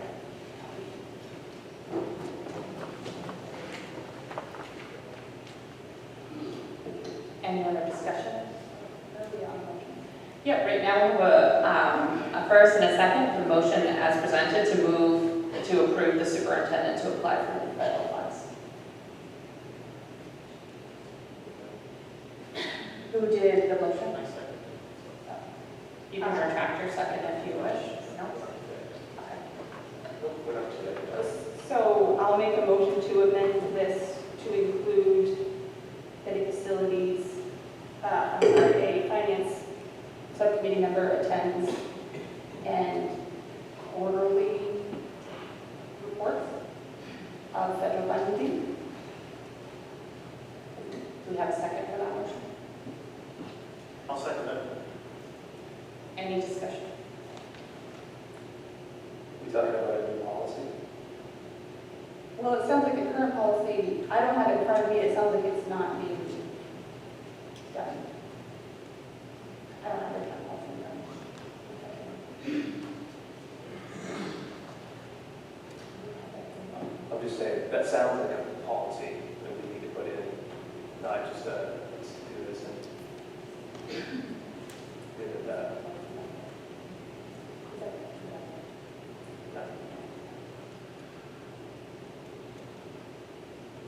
What is the time frame for the federal funds, and if we don't move forward with this?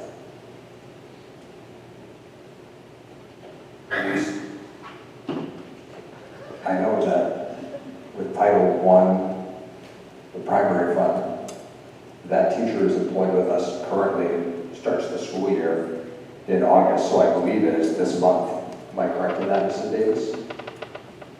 Applications are typically due between August and September is usually the deadline, so that those funds are approved or considered to be in the approval process so that you can get the funding and pay the staff.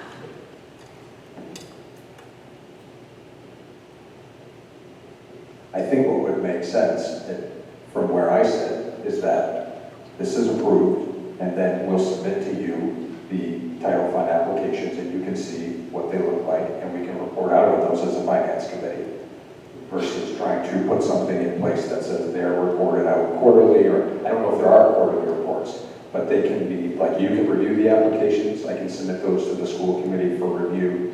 You can see all of the data, if you will, the goals. I mean, that can be something that's submitted once the application is complete, and then that can be a part of a finance committee's report, whether that's a quarterly report, a monthly report, maybe it's every 6 months. I don't know what it would look like yet, but that's something that can be easily accommodated. I'm agreeable with that accommodation. I just want to see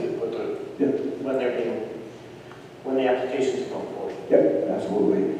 And like I said, a lot of those are written with obviously very specific goals in mind, and there are tracking systems in place to see students making their goals and see how we do. So I can see there being a variety of opportunities to present on that grant as we progress through the school year. I just don't know exactly, obviously, what it'll look like, and then we have to obviously like redact student names and just things of that nature. But yeah, I can think it can be reported out on pretty easily. So Haley, I want to make sure that I have the motion accurate, so. I didn't get it seconded anyway, so I'll retract my motion. So, it's easier. Any more discussion on the move to approve the superintendent to apply for federal funds?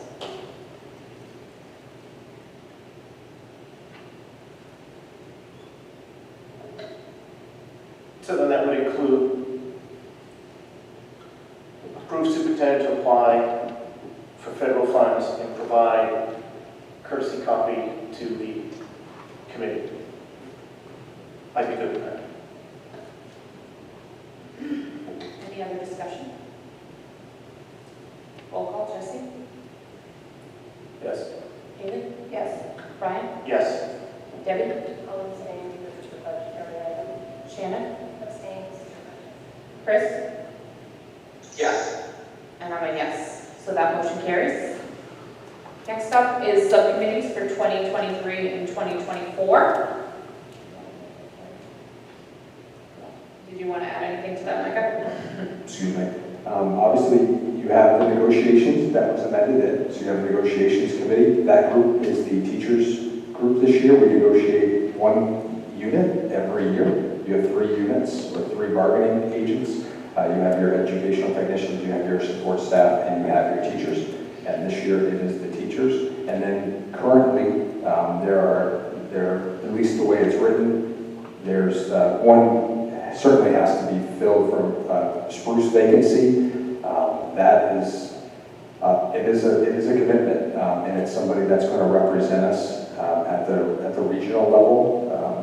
For spruce, that was something Kristen was instrumental in.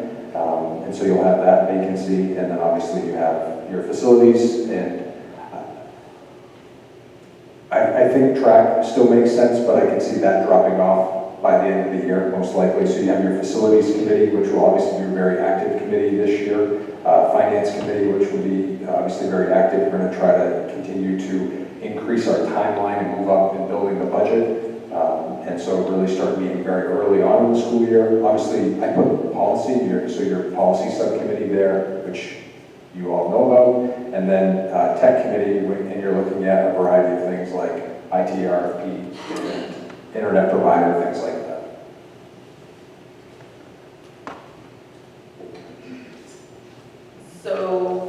facilities, actually, I want to open this up to the public for any comments on the subcommittees.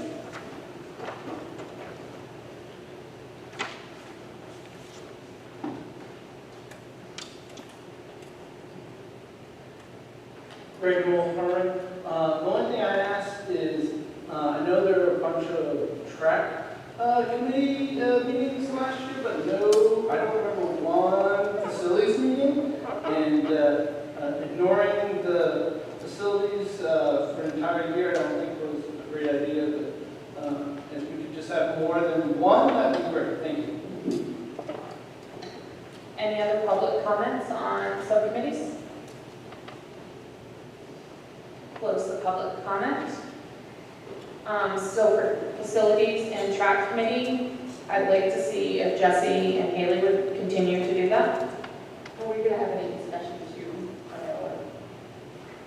And then I'll open it. I'm open to do that, yeah.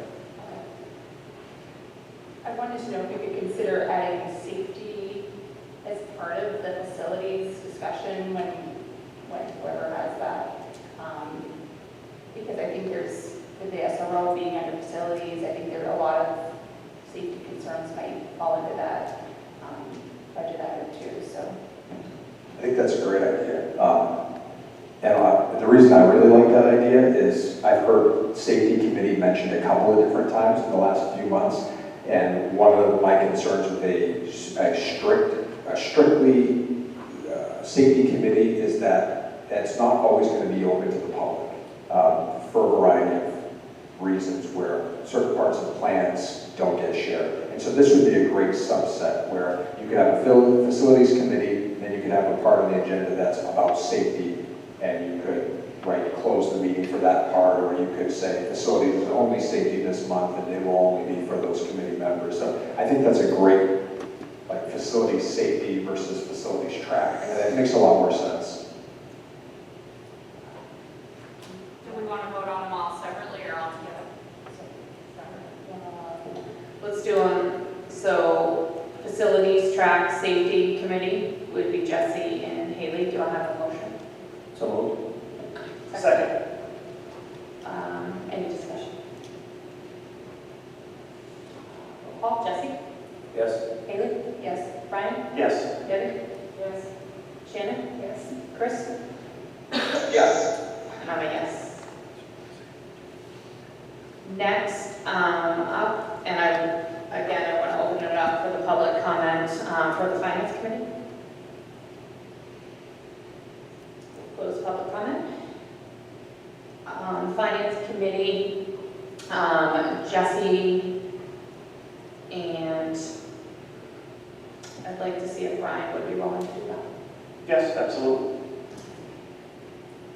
So moved. Can I get a second? Second. Any discussion? Yes, I would, it's such a big topic and it involves a lot of us, and I think it would iron out a lot of issues if we work together on that particular subcommittee, is either as a whole committee or at least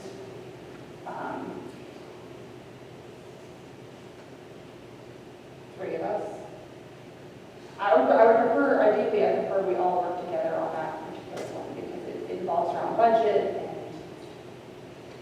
I hear you and I appreciate what you're saying. I really like the open discussion that we've had tonight around the different policies, and I'd like to see us do it in this format versus having a separate meeting. I really appreciate the open dialogue that we've had. That's the purpose of these meetings, for the board to be able to communicate in that way, and I'd like to be able to have everybody see it that way. Yeah, I accepted the nomination on the Finance Committee without reservation. I would like to see the Finance Committee be a standing committee that meets regularly so that we can review, discuss, and provide sound financial information to the committee. So if we don't have additional people on the Finance Committee, that we have a regular report to the body so that financial issues and budgetary issues are communicated to the body and to the residents. Preferably monthly. I like it, and I think that it's a great placeholder on the agenda. to be able to bring those items forward at that time. And we'll have open discussion, just like we are with the policies as well. So it's just a matter of having more calendar meetings, not just a couple near the end of the year. I think is what he was saying. He was asking for. Absolutely, I'm asking that, I would like to see the finance committee meet regularly throughout the year, meeting monthly. But I'd like to, and I agree that it would be great for you know, as needed, and then have it reported to the committee during these times, and have us have an open discussion, just like we are with all the other items. Yes, yeah. One of the things that Brian and I talked about last week was, talking about how to maybe even leading into budget season, right, which is when finance committee really picks up a lot of its frequency of meeting. Meeting earlier in the year to talk about just the different cost centers and expenditures at that point, what goes into a cost center, just so that community members, right, anytime you see increases, you want to know what and why. And so I think just, again, opening up the dialogue at that committee level to talk about just cost centers, people can come and listen. We can, Jamie we can figure out how we want to model a breakdown of one of those meetings, and then somebody from that committee can report out at a school committee meeting.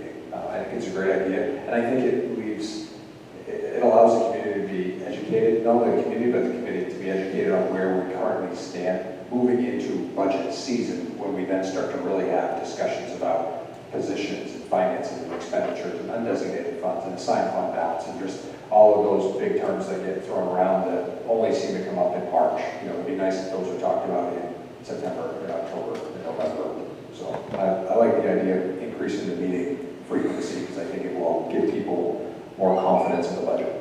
And the more we meet for the finance committee, the easier it will get. Not that finance is ever easy, but the more we meet and review those issues, the easier it will be to understand, communicate, and resolve any of those questions arise. So that's why I'm asking for it to be for it to be a standing committee.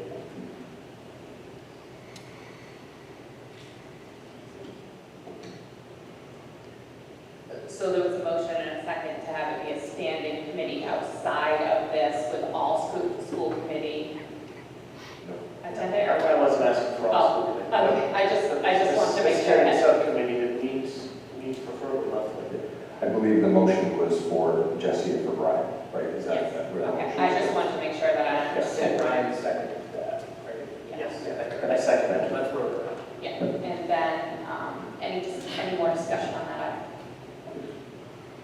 And roll call, Jesse? Yes. Haley? Yes. Brian? Yes. Debbie? Yes. Shannon? Yes. Chris? Yes. And myself, yes.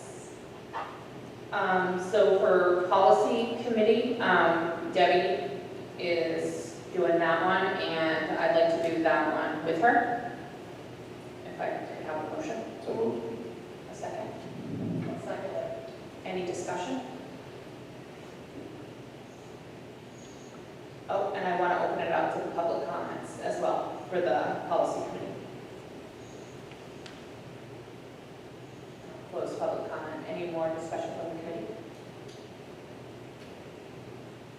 I would love to sit on policy. I spend a lot of time reading them and familiar with them and researching. It's a skill set that I'm passionate about, so I would also like to do it.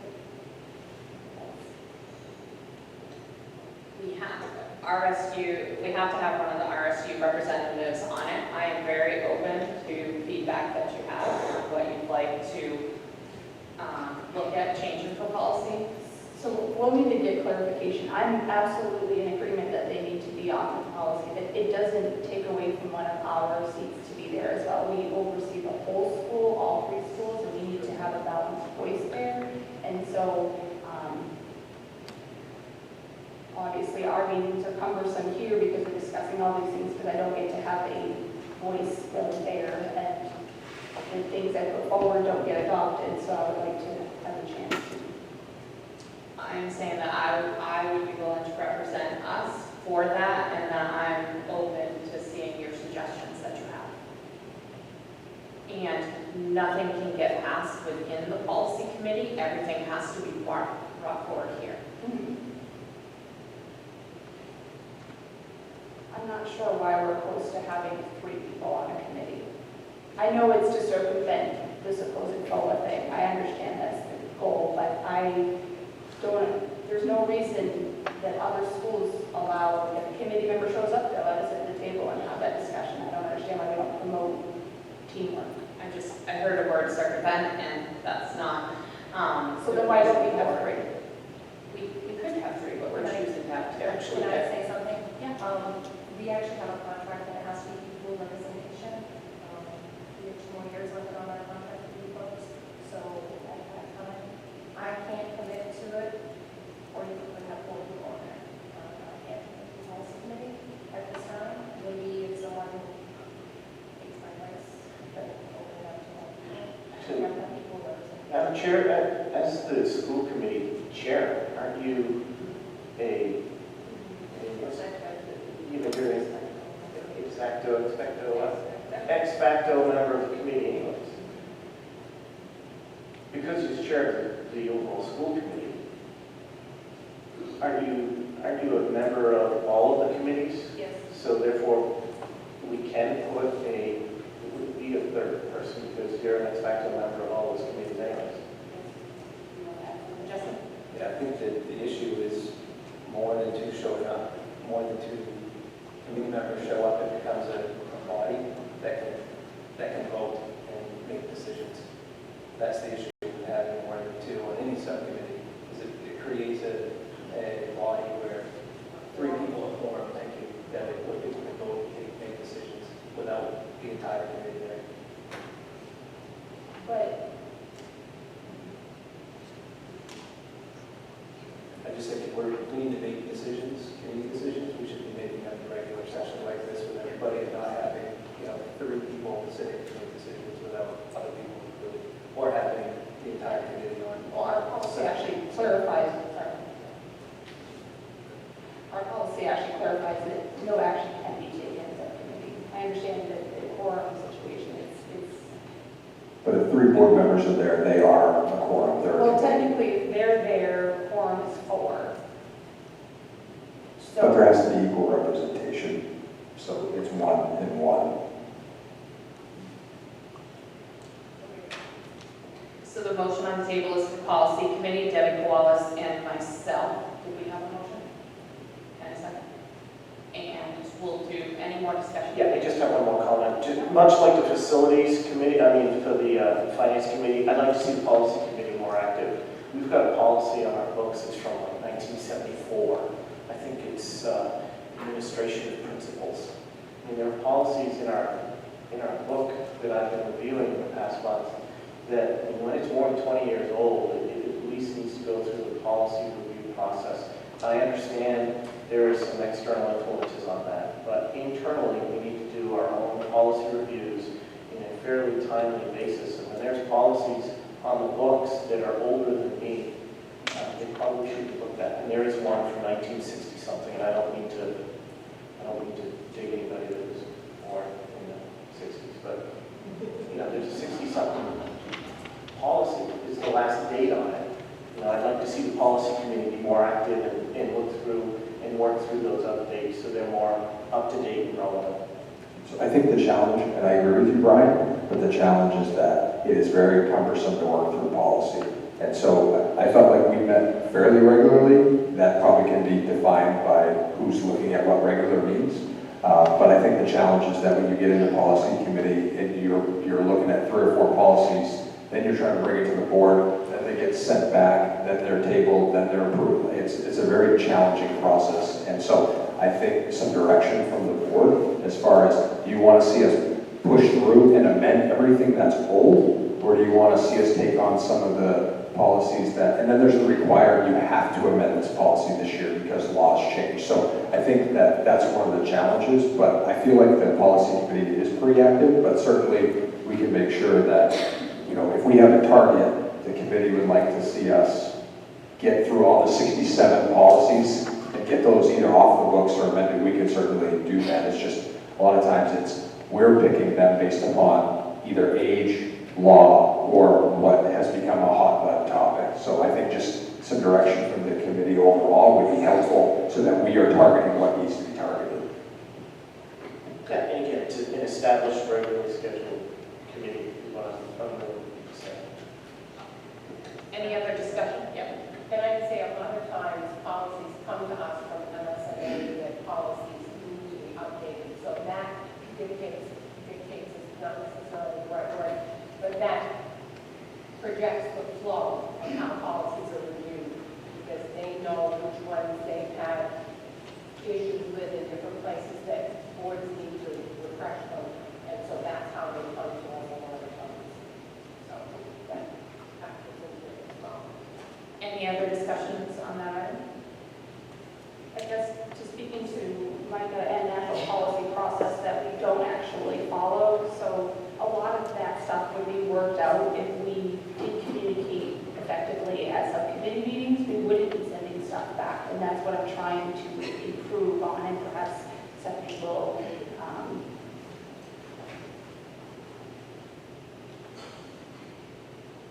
advocate differently while she's there. So, and I would hope that they'll start following the actual process by MSNA, because we don't do that. Haley, what process are you referring to? I'm sorry.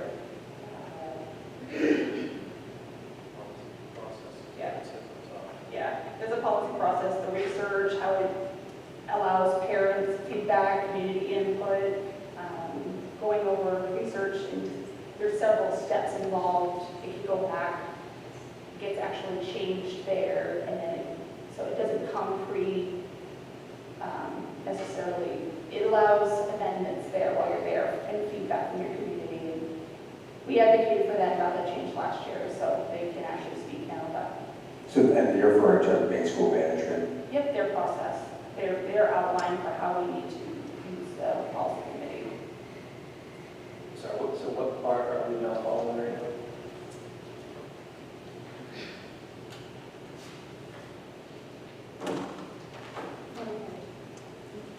Just tell me.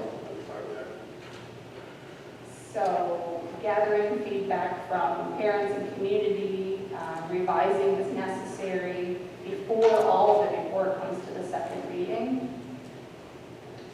We asked for public comment at that time.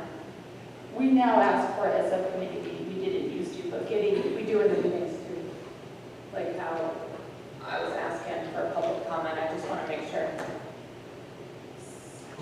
All I can say is I have put multiple things forward for policy that never were even considered or worked through at the subcommittee meeting. And I'd like to see that process improve for committee members as well as the community teachers, whoever want to have input. Be flexible to making our policies specific to our community needs and not just a cookie cutter recommendation. So just, are we based, I don't think I've seen this document, are we following the process that you have there? It sounds like we are. Maybe the input that you sent in for a particular policy wasn't adopted, but are we following the process that you're reading there?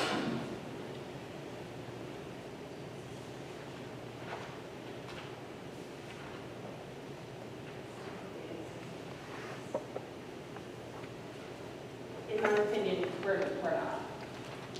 How so?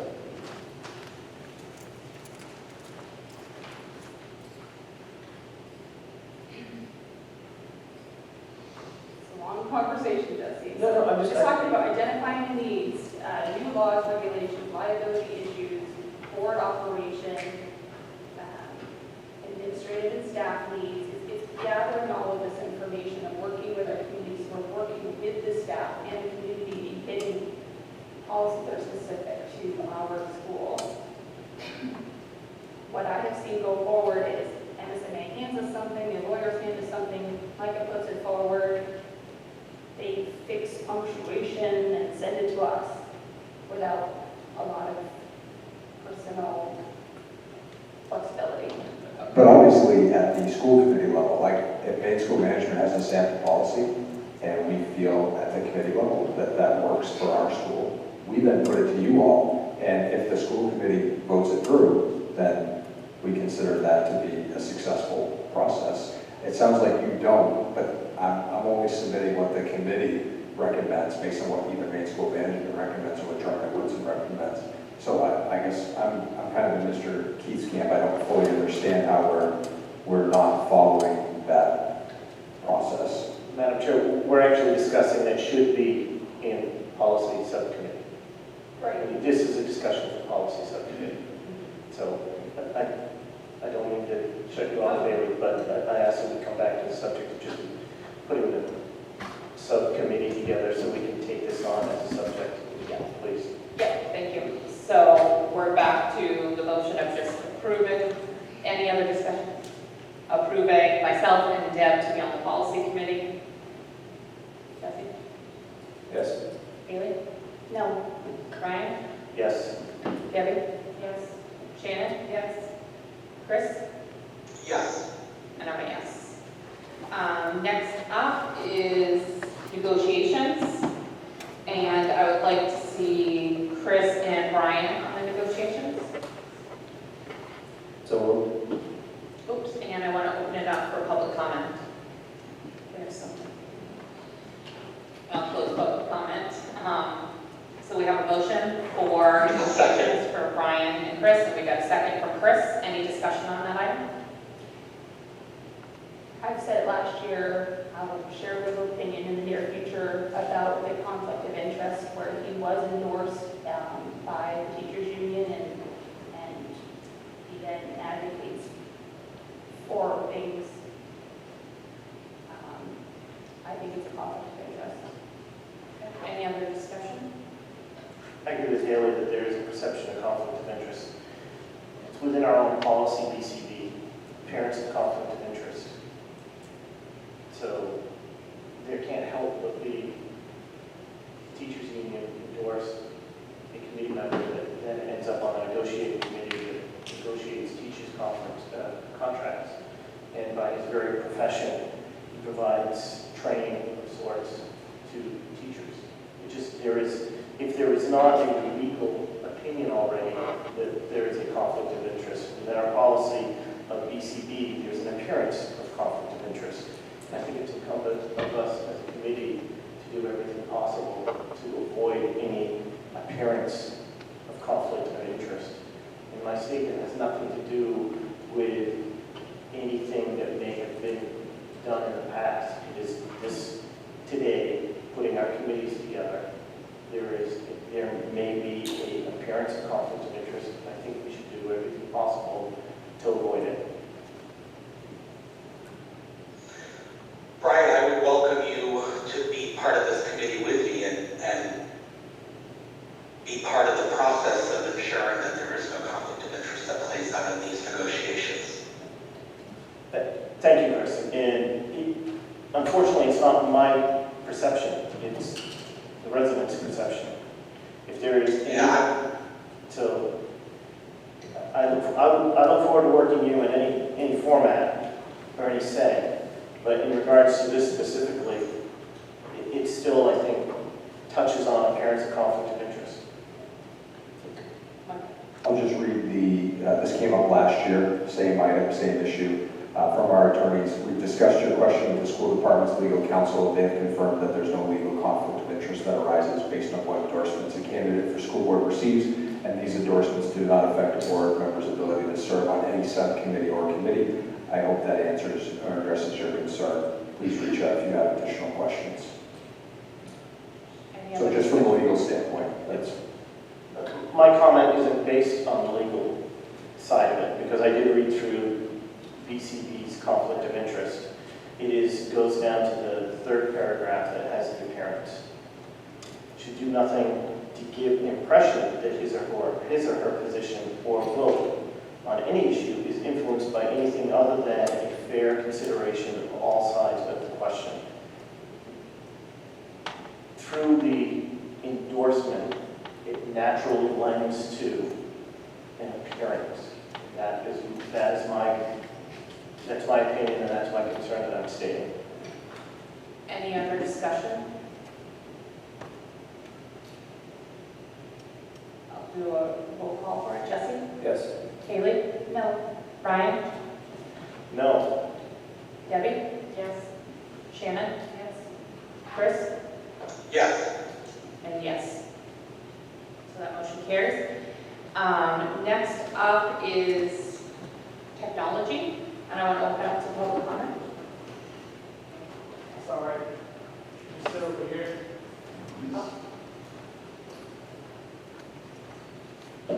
Greg Newell, Hermon. I brought this up last year in the technology subcommittee meeting on trying to create a short and long-term guidance for the district on how to deal with technology, i.e.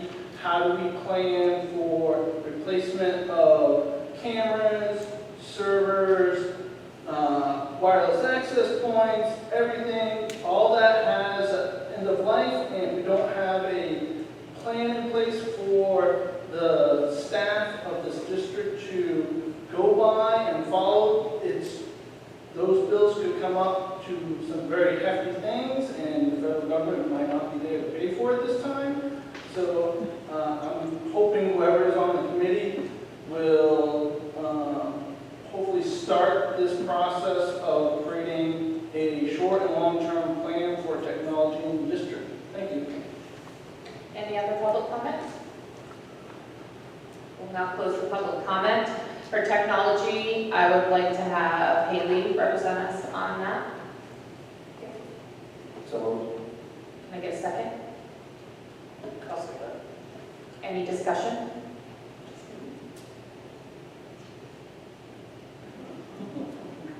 Just one of us this time? Fully trust that you will represent us well in that. I don't understand why that doesn't make any sense, because all of the committees have two people. Not that I don't feel capable, I do, but it seems, doesn't seem. I just don't think anybody else wants to do it. I'm sure they don't. Does anyone else want to go? I would like to make a motion to add Brian. I'll do it if you'll leave. Sure. Second that. You're gonna retract. You're gonna retract. Okay. All right, so we have a motion on the table for Brian and Haley to be on the technology committee. Sorry, Brian. Was there a second? I'll second. Any discussion? And Jesse? Yes. Haley? Yes. Brian? Yes. Debbie? Yes. Shannon? Yes. Chris? Yes. And myself, yes. Thank you for replacing me on that one. I still have more to code, so. And next up is Spruce. And that one was Chris. Second that. Oh, motion. We gotta have a motion. Let me open it up to public comment for Chris to represent us for Spruce. Close public comment. Do I have a motion for Chris for Spruce? A motion to have Chris on the Spruce committee. Second. Any discussion? Jesse? Yes. Haley? Yes. Brian? Yes. Debbie? Yes. Shannon? Yes. Chris? Yes. And yes. And I believe that is all of our subcommittees. And now we're moving on to job descriptions, and I want to open it up to public comment for the job descriptions. We'll close public comment for the job descriptions. I'll turn it over to you, Micah, and we'll take these as a group. The job descriptions reflect a couple of the major shifts that have occurred in our food service department. The major shifts are the titles have changed. It used to be cook, head cook, assistant cook, things of that nature. And so we're moving not only in title to food service assistant, food service specialist. A lot of the responsibilities are similar, but there is no, when you start using terminology like head cook, that implies supervision, and that just doesn't occur. It's really more the job responsibilities of food preparation, ticketing, meals, register, things of that nature. So we're long overdue, and so this, Jamie and Jessica actually spent quite a bit of time looking at this. The other major shift is that the director of the food service program was reported to all 3 building principals. That's not possible, so that chain of command has shifted to under me now. So I will be evaluating the food service program director, which makes a lot more sense than trying to report to 3 different. Certainly when she's in a certain building, she can have a conversation with the principal, but from an evaluative standpoint, it should be and not, a third and a third and a third from the building principal standpoint. Do I have a motion to approve the third food services director, specialist, and assistant job description? So moved. Do I have a second? I'll second it. Any discussion? I do. You want to go first? Sure. Go. I was just going to ask, should these also include, that all applicants should have fingerprints and clean background check? I don't know if that goes on your job descriptions when they're being posted. She's nodding yes, so should it be on there? It goes, when I post for any position, the minimum that somebody has to have is a criminal history records check. A minimum. That Comment on all that should just be added to all of those, right? So something specific. Oh, okay. So they don't have to have an ed tech authorization, a minimum for food services would be criminal history records check. I have to have one, other people in the office have, anybody for their school department has to have that as a minimum. Then for every job above and beyond that, we have other certifications or authorizations. Okay, so I wasn't sure if it needed to be added on to. No, so it's just a minimum to be hired, right? So they wouldn't even be considered, right? So it's not actually part of the job description because it's like it's the gate to even get it, your application in and reviewed. Any other discussion? I have a comment. I understand where I come from. I spent a lot of time in the Army, so this meant something. But I noticed that the hygiene portion was removed from the job announcement. So must demonstrate excellent personal hygiene was removed. Should that be what must demonstrate excellent personal hygiene should be moved, not removed from qualifications and expectations? And that's common to all 3 of them. When I was working in dining facilities, personal hygiene was extremely important. So it's something that was removed. It really doesn't have much of an impact on the overall announcement or the overall job description, but I think it's noteworthy that that's expected of a food service person. So I think the thought there, Mr. Menziano, is that when we, for example, I'm just looking at food service assistant, when we say follows proper sanitation procedures, that means that nets are in place, there's certain clothing that's worn, gloved where appropriate, so it implies that the sanitation of the food is safe.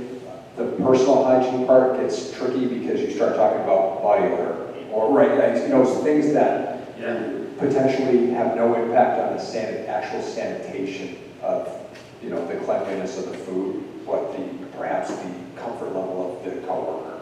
And so we think that is more the discussion of the, between coworkers and then to the supervisor regarding work environment versus an actual performance of the job. Okay. But I understand what Not you're one of saying. those odd subjects, so I just wanted to bring it up. Any other discussion? Jesse? Yes. Haley? Brian? Yes. Debbie? Yes. Shannon? Yes. Chris? Yes. And yes. All right, next up is the student representative for the next 2 years. Did you want to talk about Yeah, you were the interviewee, right? that? Yep, so I'm really excited that we're bringing forward Michael, I'm going to say his last name right, Rainey, as a student representative. That should actually, I think, say 2023 to 2025. He's very involved in our schools, so I'm really excited to see him be able to sit with us along with Eva. So can I get a motion to approve Michael? So moved. Second. Any discussion or any public comment on that item? Jesse? Stephanie, I'm sorry, I had a question. I was waiting to Yes. see if there was any Sorry. public comment though. Yeah. Yep, go ahead. Is Eva still a student rep as well? And Yes. does Yep, replacing Grace who graduated.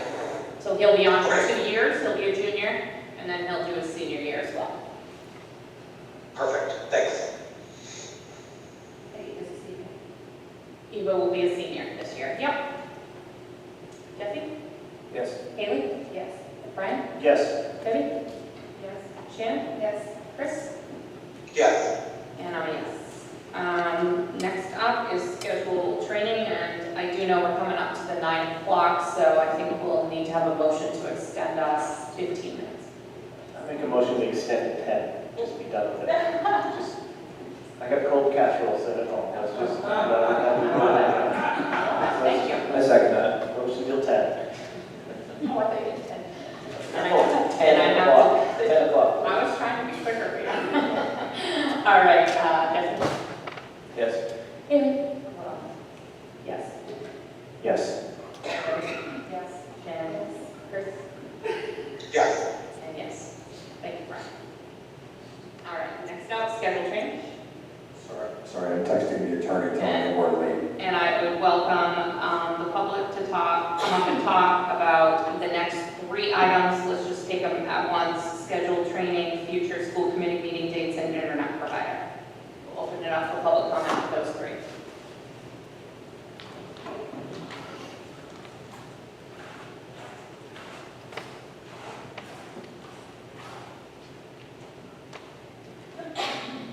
Brandon Robinson, I don't know if it's to these, I might get going, but just kind of absorbing everything that's been discussed. A lot of what you said, Mr. Grant, is reflective of legal outlooks, and I feel like as a community, we need to do more of the public and how that is being viewed. Mr. McLaughlin, the conflict of interest was discussed. Anything that I've read, heard, listened to, viewed involving him very much involves personal bias, agendas, social, political opinions, and I feel like that's being implemented in everything. And then when you tack on to that, the most recent lawsuit that we've now being involved with based on decisions made by him, I think it's ludicrous that he's a vice and then even being considered for subcommittees. And then my second point would be the contradiction of the board. Mrs. Keyser requesting to be a third member of a subcommittee, that being shot down based on equal contribution with 2 members, and then other subcommittees being accepted only having 1 member. I feel like that's an automatic, the hypocrisy there is interesting based on something not wanting to participate on it. But, why is it that forced to have that equal contribution in there, to have that even number of the 2 that's, clearly shut her down on the subcommittee that she wanted to be a part of. So I guess what troubles me the most is that I feel like the public is not being considered. We're involved in a lawsuit that very much makes our community vulnerable, our school residents, our students, just everybody involved. And to put trust in any type of responsibility in someone that was clearly involved in causing that,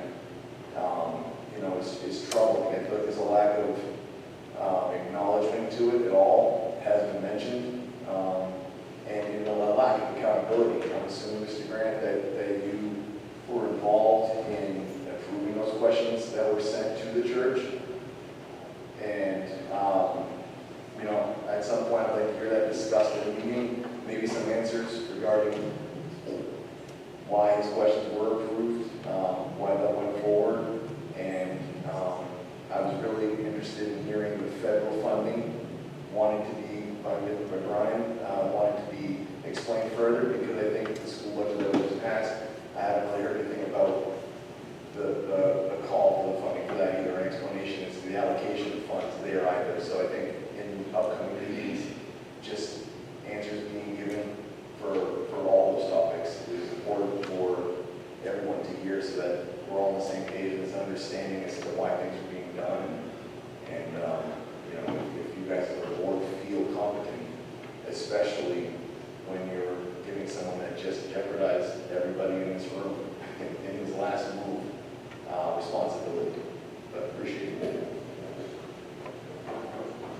Yeah, what was your resident, can you say your name and residence again?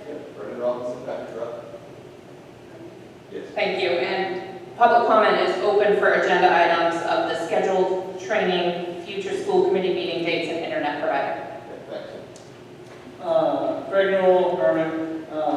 The internet provider, I presume, since you haven't had a discussion, that's going to probably go to subcommittee, technology subcommittee, so that way they can create what is required, school requirement for it, so they can present it to the board to make a good decision. Thank you. Any other public comment, those three items? All right, we'll close public comment, on to scheduled training.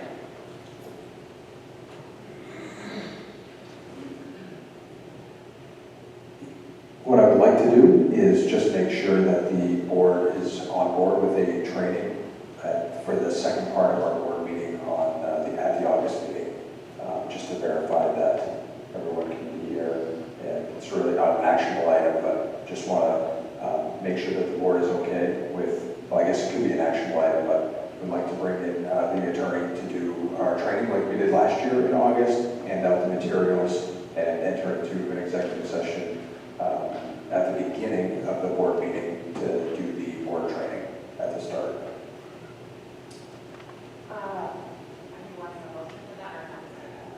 I don't think it's really a motionable item, because I'll be creating I'm planning on having the attorney come like we did last August. Last year we did it as a separate, like a completely separate meeting, and just felt like this year where we only have one new board member that we could hopefully move a little bit quicker through the training, and so I would like to do it on the same night as the August meeting. Just flip the agenda around a little bit and do that first. Any discussion? Yeah, so in the past, it was a workshop item, and it was open to the public. It sounds like, last year that changed on the spot. Why would we want it to be executive session? I mean, there's nothing that they would teach us that everyone should know. So I think a lot of times what they'll do is they'll use examples from past years, and they'll talk about ongoing things that, whether it's court cases or, so I think he's going to use very relevant examples that might not be able to be discussed in public. Yeah. Maybe specific to our school, where in the past that wasn't. I was just trying to validate why it used to be open to the public and how it would be. So I hear what you're saying. It could be court cases, but would you say it would be specific to our school, and that's why it needs to be? Because otherwise, we're just in general.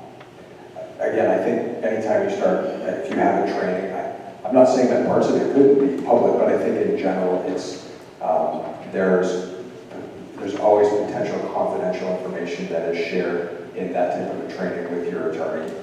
And so that would be, like I said, my plan, my intent. I don't know what was done in the past because I wasn't the superintendent. I know that's what I did last year.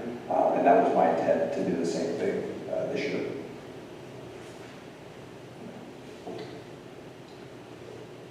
Next up, future school committee meeting dates. Yep, I was hoping that the committee, Mr. McLaughlin and I spoke, let's see here, a couple of days ago, and there's a couple of meeting dates. One in October, the October 2nd date, and the 4th. And so I was wondering if and Chris, jump in if I speak for you. But I was wondering if the committee at the next meeting would be open to looking at specifically the 12th to reschedule the 12-4 meeting date so that Mr. McLaughlin could attend, unfortunately, due to his work. I think it was a work conflict, but I don't, again, Chris, jump in if I'm incorrect. Yeah, Mr. Gray, there's actually three. When the August meeting moved, I think that was a June discussion. August is a date that I'm out of town, and then both October and December, with fall being my conference season for my employment, I'm out of state for both the October and December meetings. And so moving them back a week and moving August up a week or back a week is, again, would allow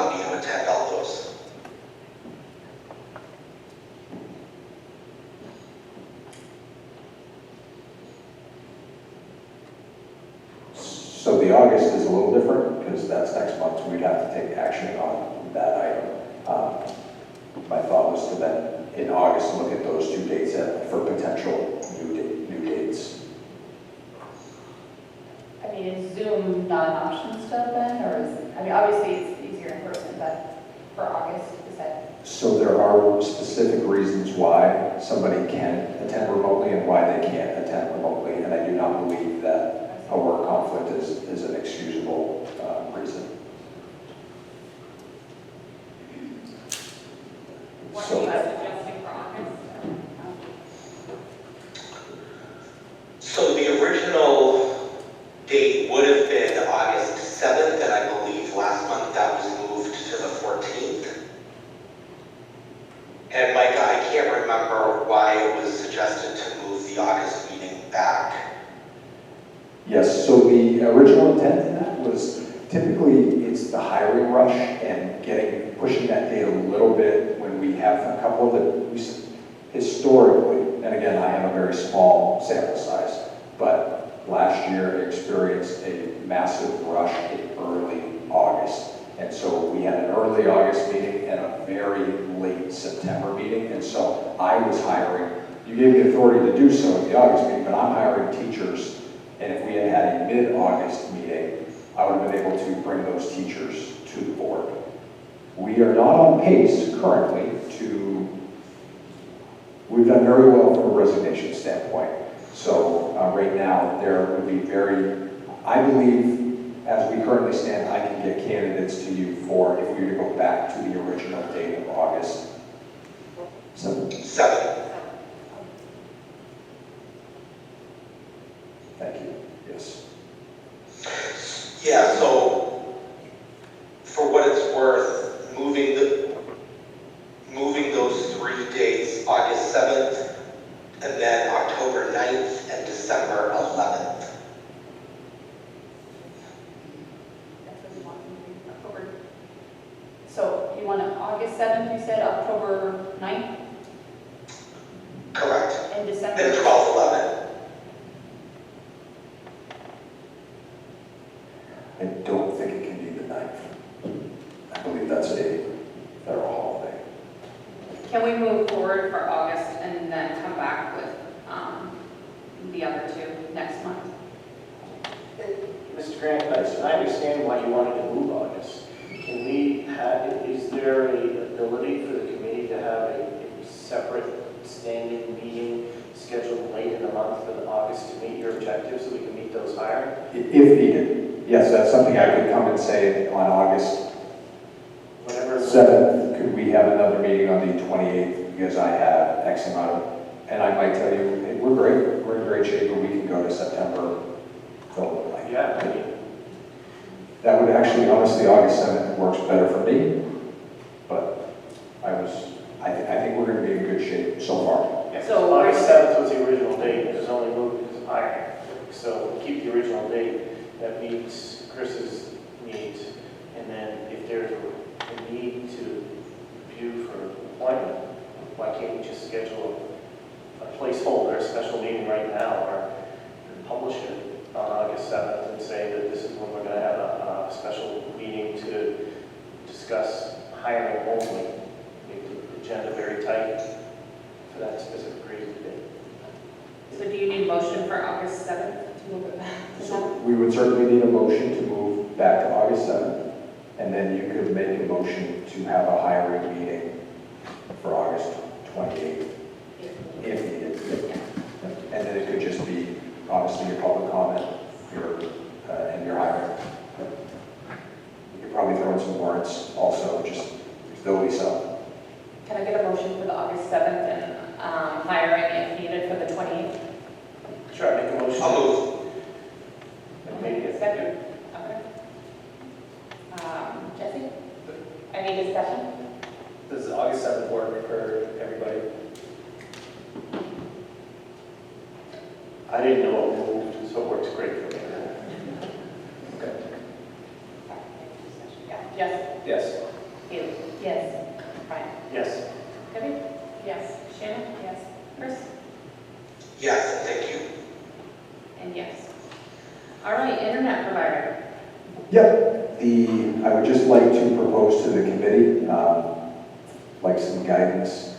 We spent a long time, or spent many meetings discussing our internet provider, which is currently First Light.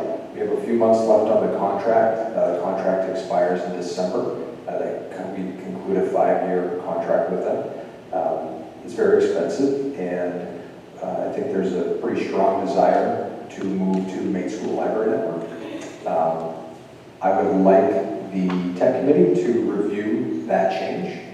I think I would love their input, and I'd like to bring potential fees if we terminate early, and also switchover, what the switchover would look like. Obviously, we want the switchover to not disrupt our students and our staff. And so we feel like a switchover should happen now versus in December at that time.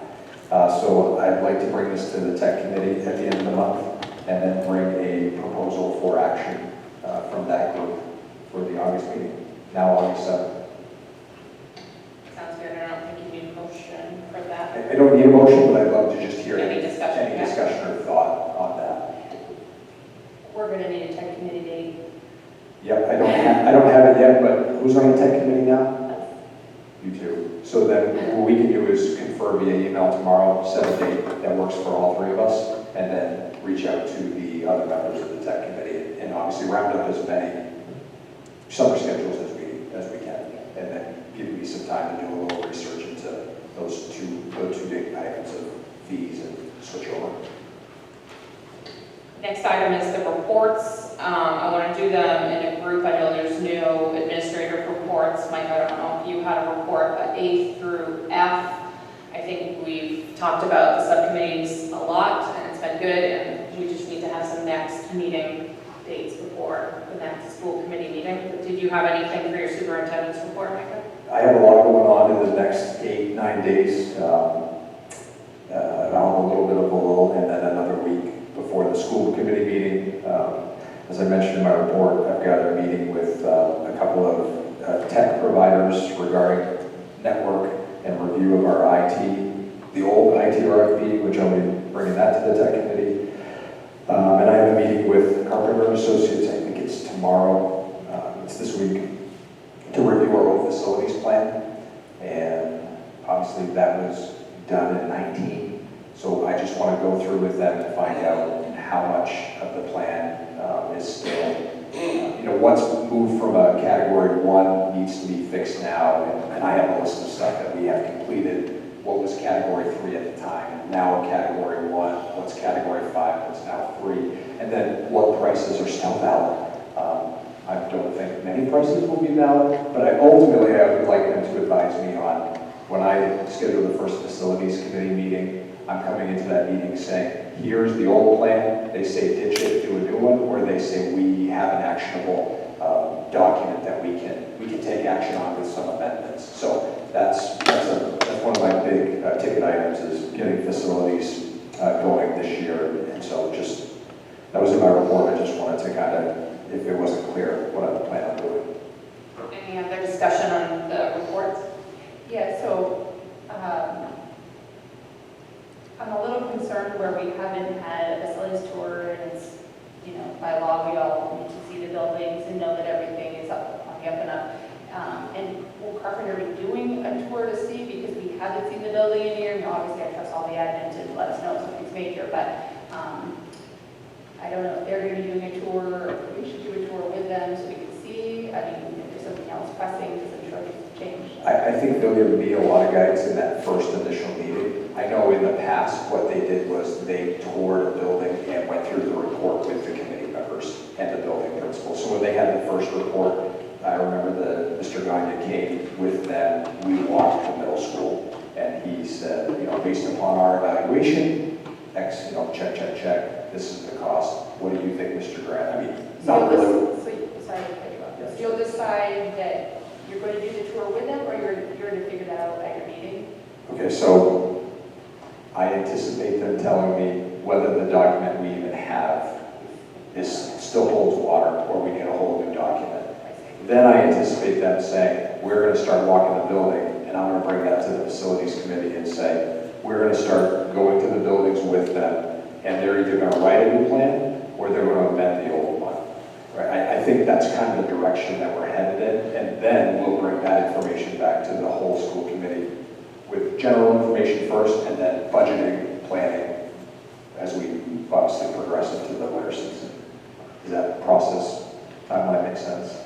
Yeah, I mean, kind of hit two birds with one stone. If you needed to tour, we could tour as Yeah. well. Yeah, and usually every facilities meeting, you start with a building and then you finish with the meeting. That was kind of how they did it, was take a month, do a building, have a meeting. And usually in 4 meetings, you're done with all the sites. All right, let's go around the room for possible future agenda items. Jesse? All set. Haley? Oh, goodness.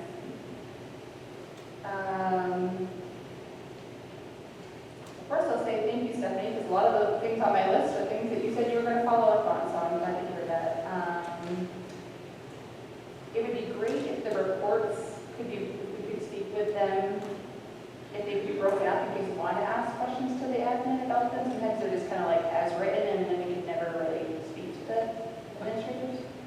Yeah, I want you to feel as though you can, so when they are here with, which they're all here, I appreciate, for July, I want you to ask the questions that you can at that time under A. And then I was looking at having Life Back, which is like a Heimlich remover, and I spoke with the fire department, so we need to check obviously with the nurses, but I would love, if it's possible, to have those at the school. They're fairly cheap, and what is it? Oh, Life Back. It's like it's kind of like a suction thing that you put on someone's face if they're choking, but kids at all ages can misbehave and do funny things. So I actually think it would be something that would be valuable. And on the buses even might be, I mean, they're range from like $25 to $75, and when someone's choking, there's lots of things that can go wrong in a short amount of time. So just, it's not really like something on the agenda, that's just an idea that I want to move forward. We have one in our home, and I think that's a great idea. I will see what the nurses have from a budget and the practicality of, like, if you put it in, you train on it, you should put a placard up. I think that's a great idea. Do you have that other items as well? Just committee dates. I'm looking for committee dates. Yeah. Brian? Actually, the comments you started with related to public comment in response to them, you hit my go-to list, and then the group tour in relation to for facilities, and that was my hit list for tonight. So I think it means that I've given all my concerns have already been addressed. Thank you. Debbie? Not a future agenda item, but just a comment personally. I want to thank Jesse and Kristen for their commitment for the last couple of years, and not for these years, and I truly respect them and I appreciate their position. Thanks. Thanks, Deb. And Chris? I'm all set too, Steph, thanks. Okay. And I didn't have anything else. So now we'll move on to approval of the warrants. I'd like to take them in a group as presented, the 7 listed. Do I have a motion to approve those warrants as presented? So moved. Second? Second. Any discussion? I went on the committee in June, so I think I have to abstain. I wasn't here. The only question I had was, we don't have any budget reports to kind of this month that we can really justify what we've looked at in the words. I wasn't really comfortable with approving something we haven't seen. Okay. So we'll move forward with the vote, and you can vote. I guess she's asking you. I did talk to Jamie, and she said she would send out an expenditure budget where we're at this year tomorrow. So I don't know if you saw my email on that or not, but she was planning on sending that out to the committee, as just so you know where we stand. We're not at year end yet, we still have some payrolls to go through, just to give you an update on where we're at so far. Jesse? Yes. Haley? No. Brian? Abstain, I was a member of the committee at the time. Yep. And Debbie? As the vice chair, Chris? Yes. And yes. So that motion carries. Can I get a motion to enter executive session? Motion to enter 1 MRSA 40560 discussion of legal matter. And 9:18. 19. Do I have a second?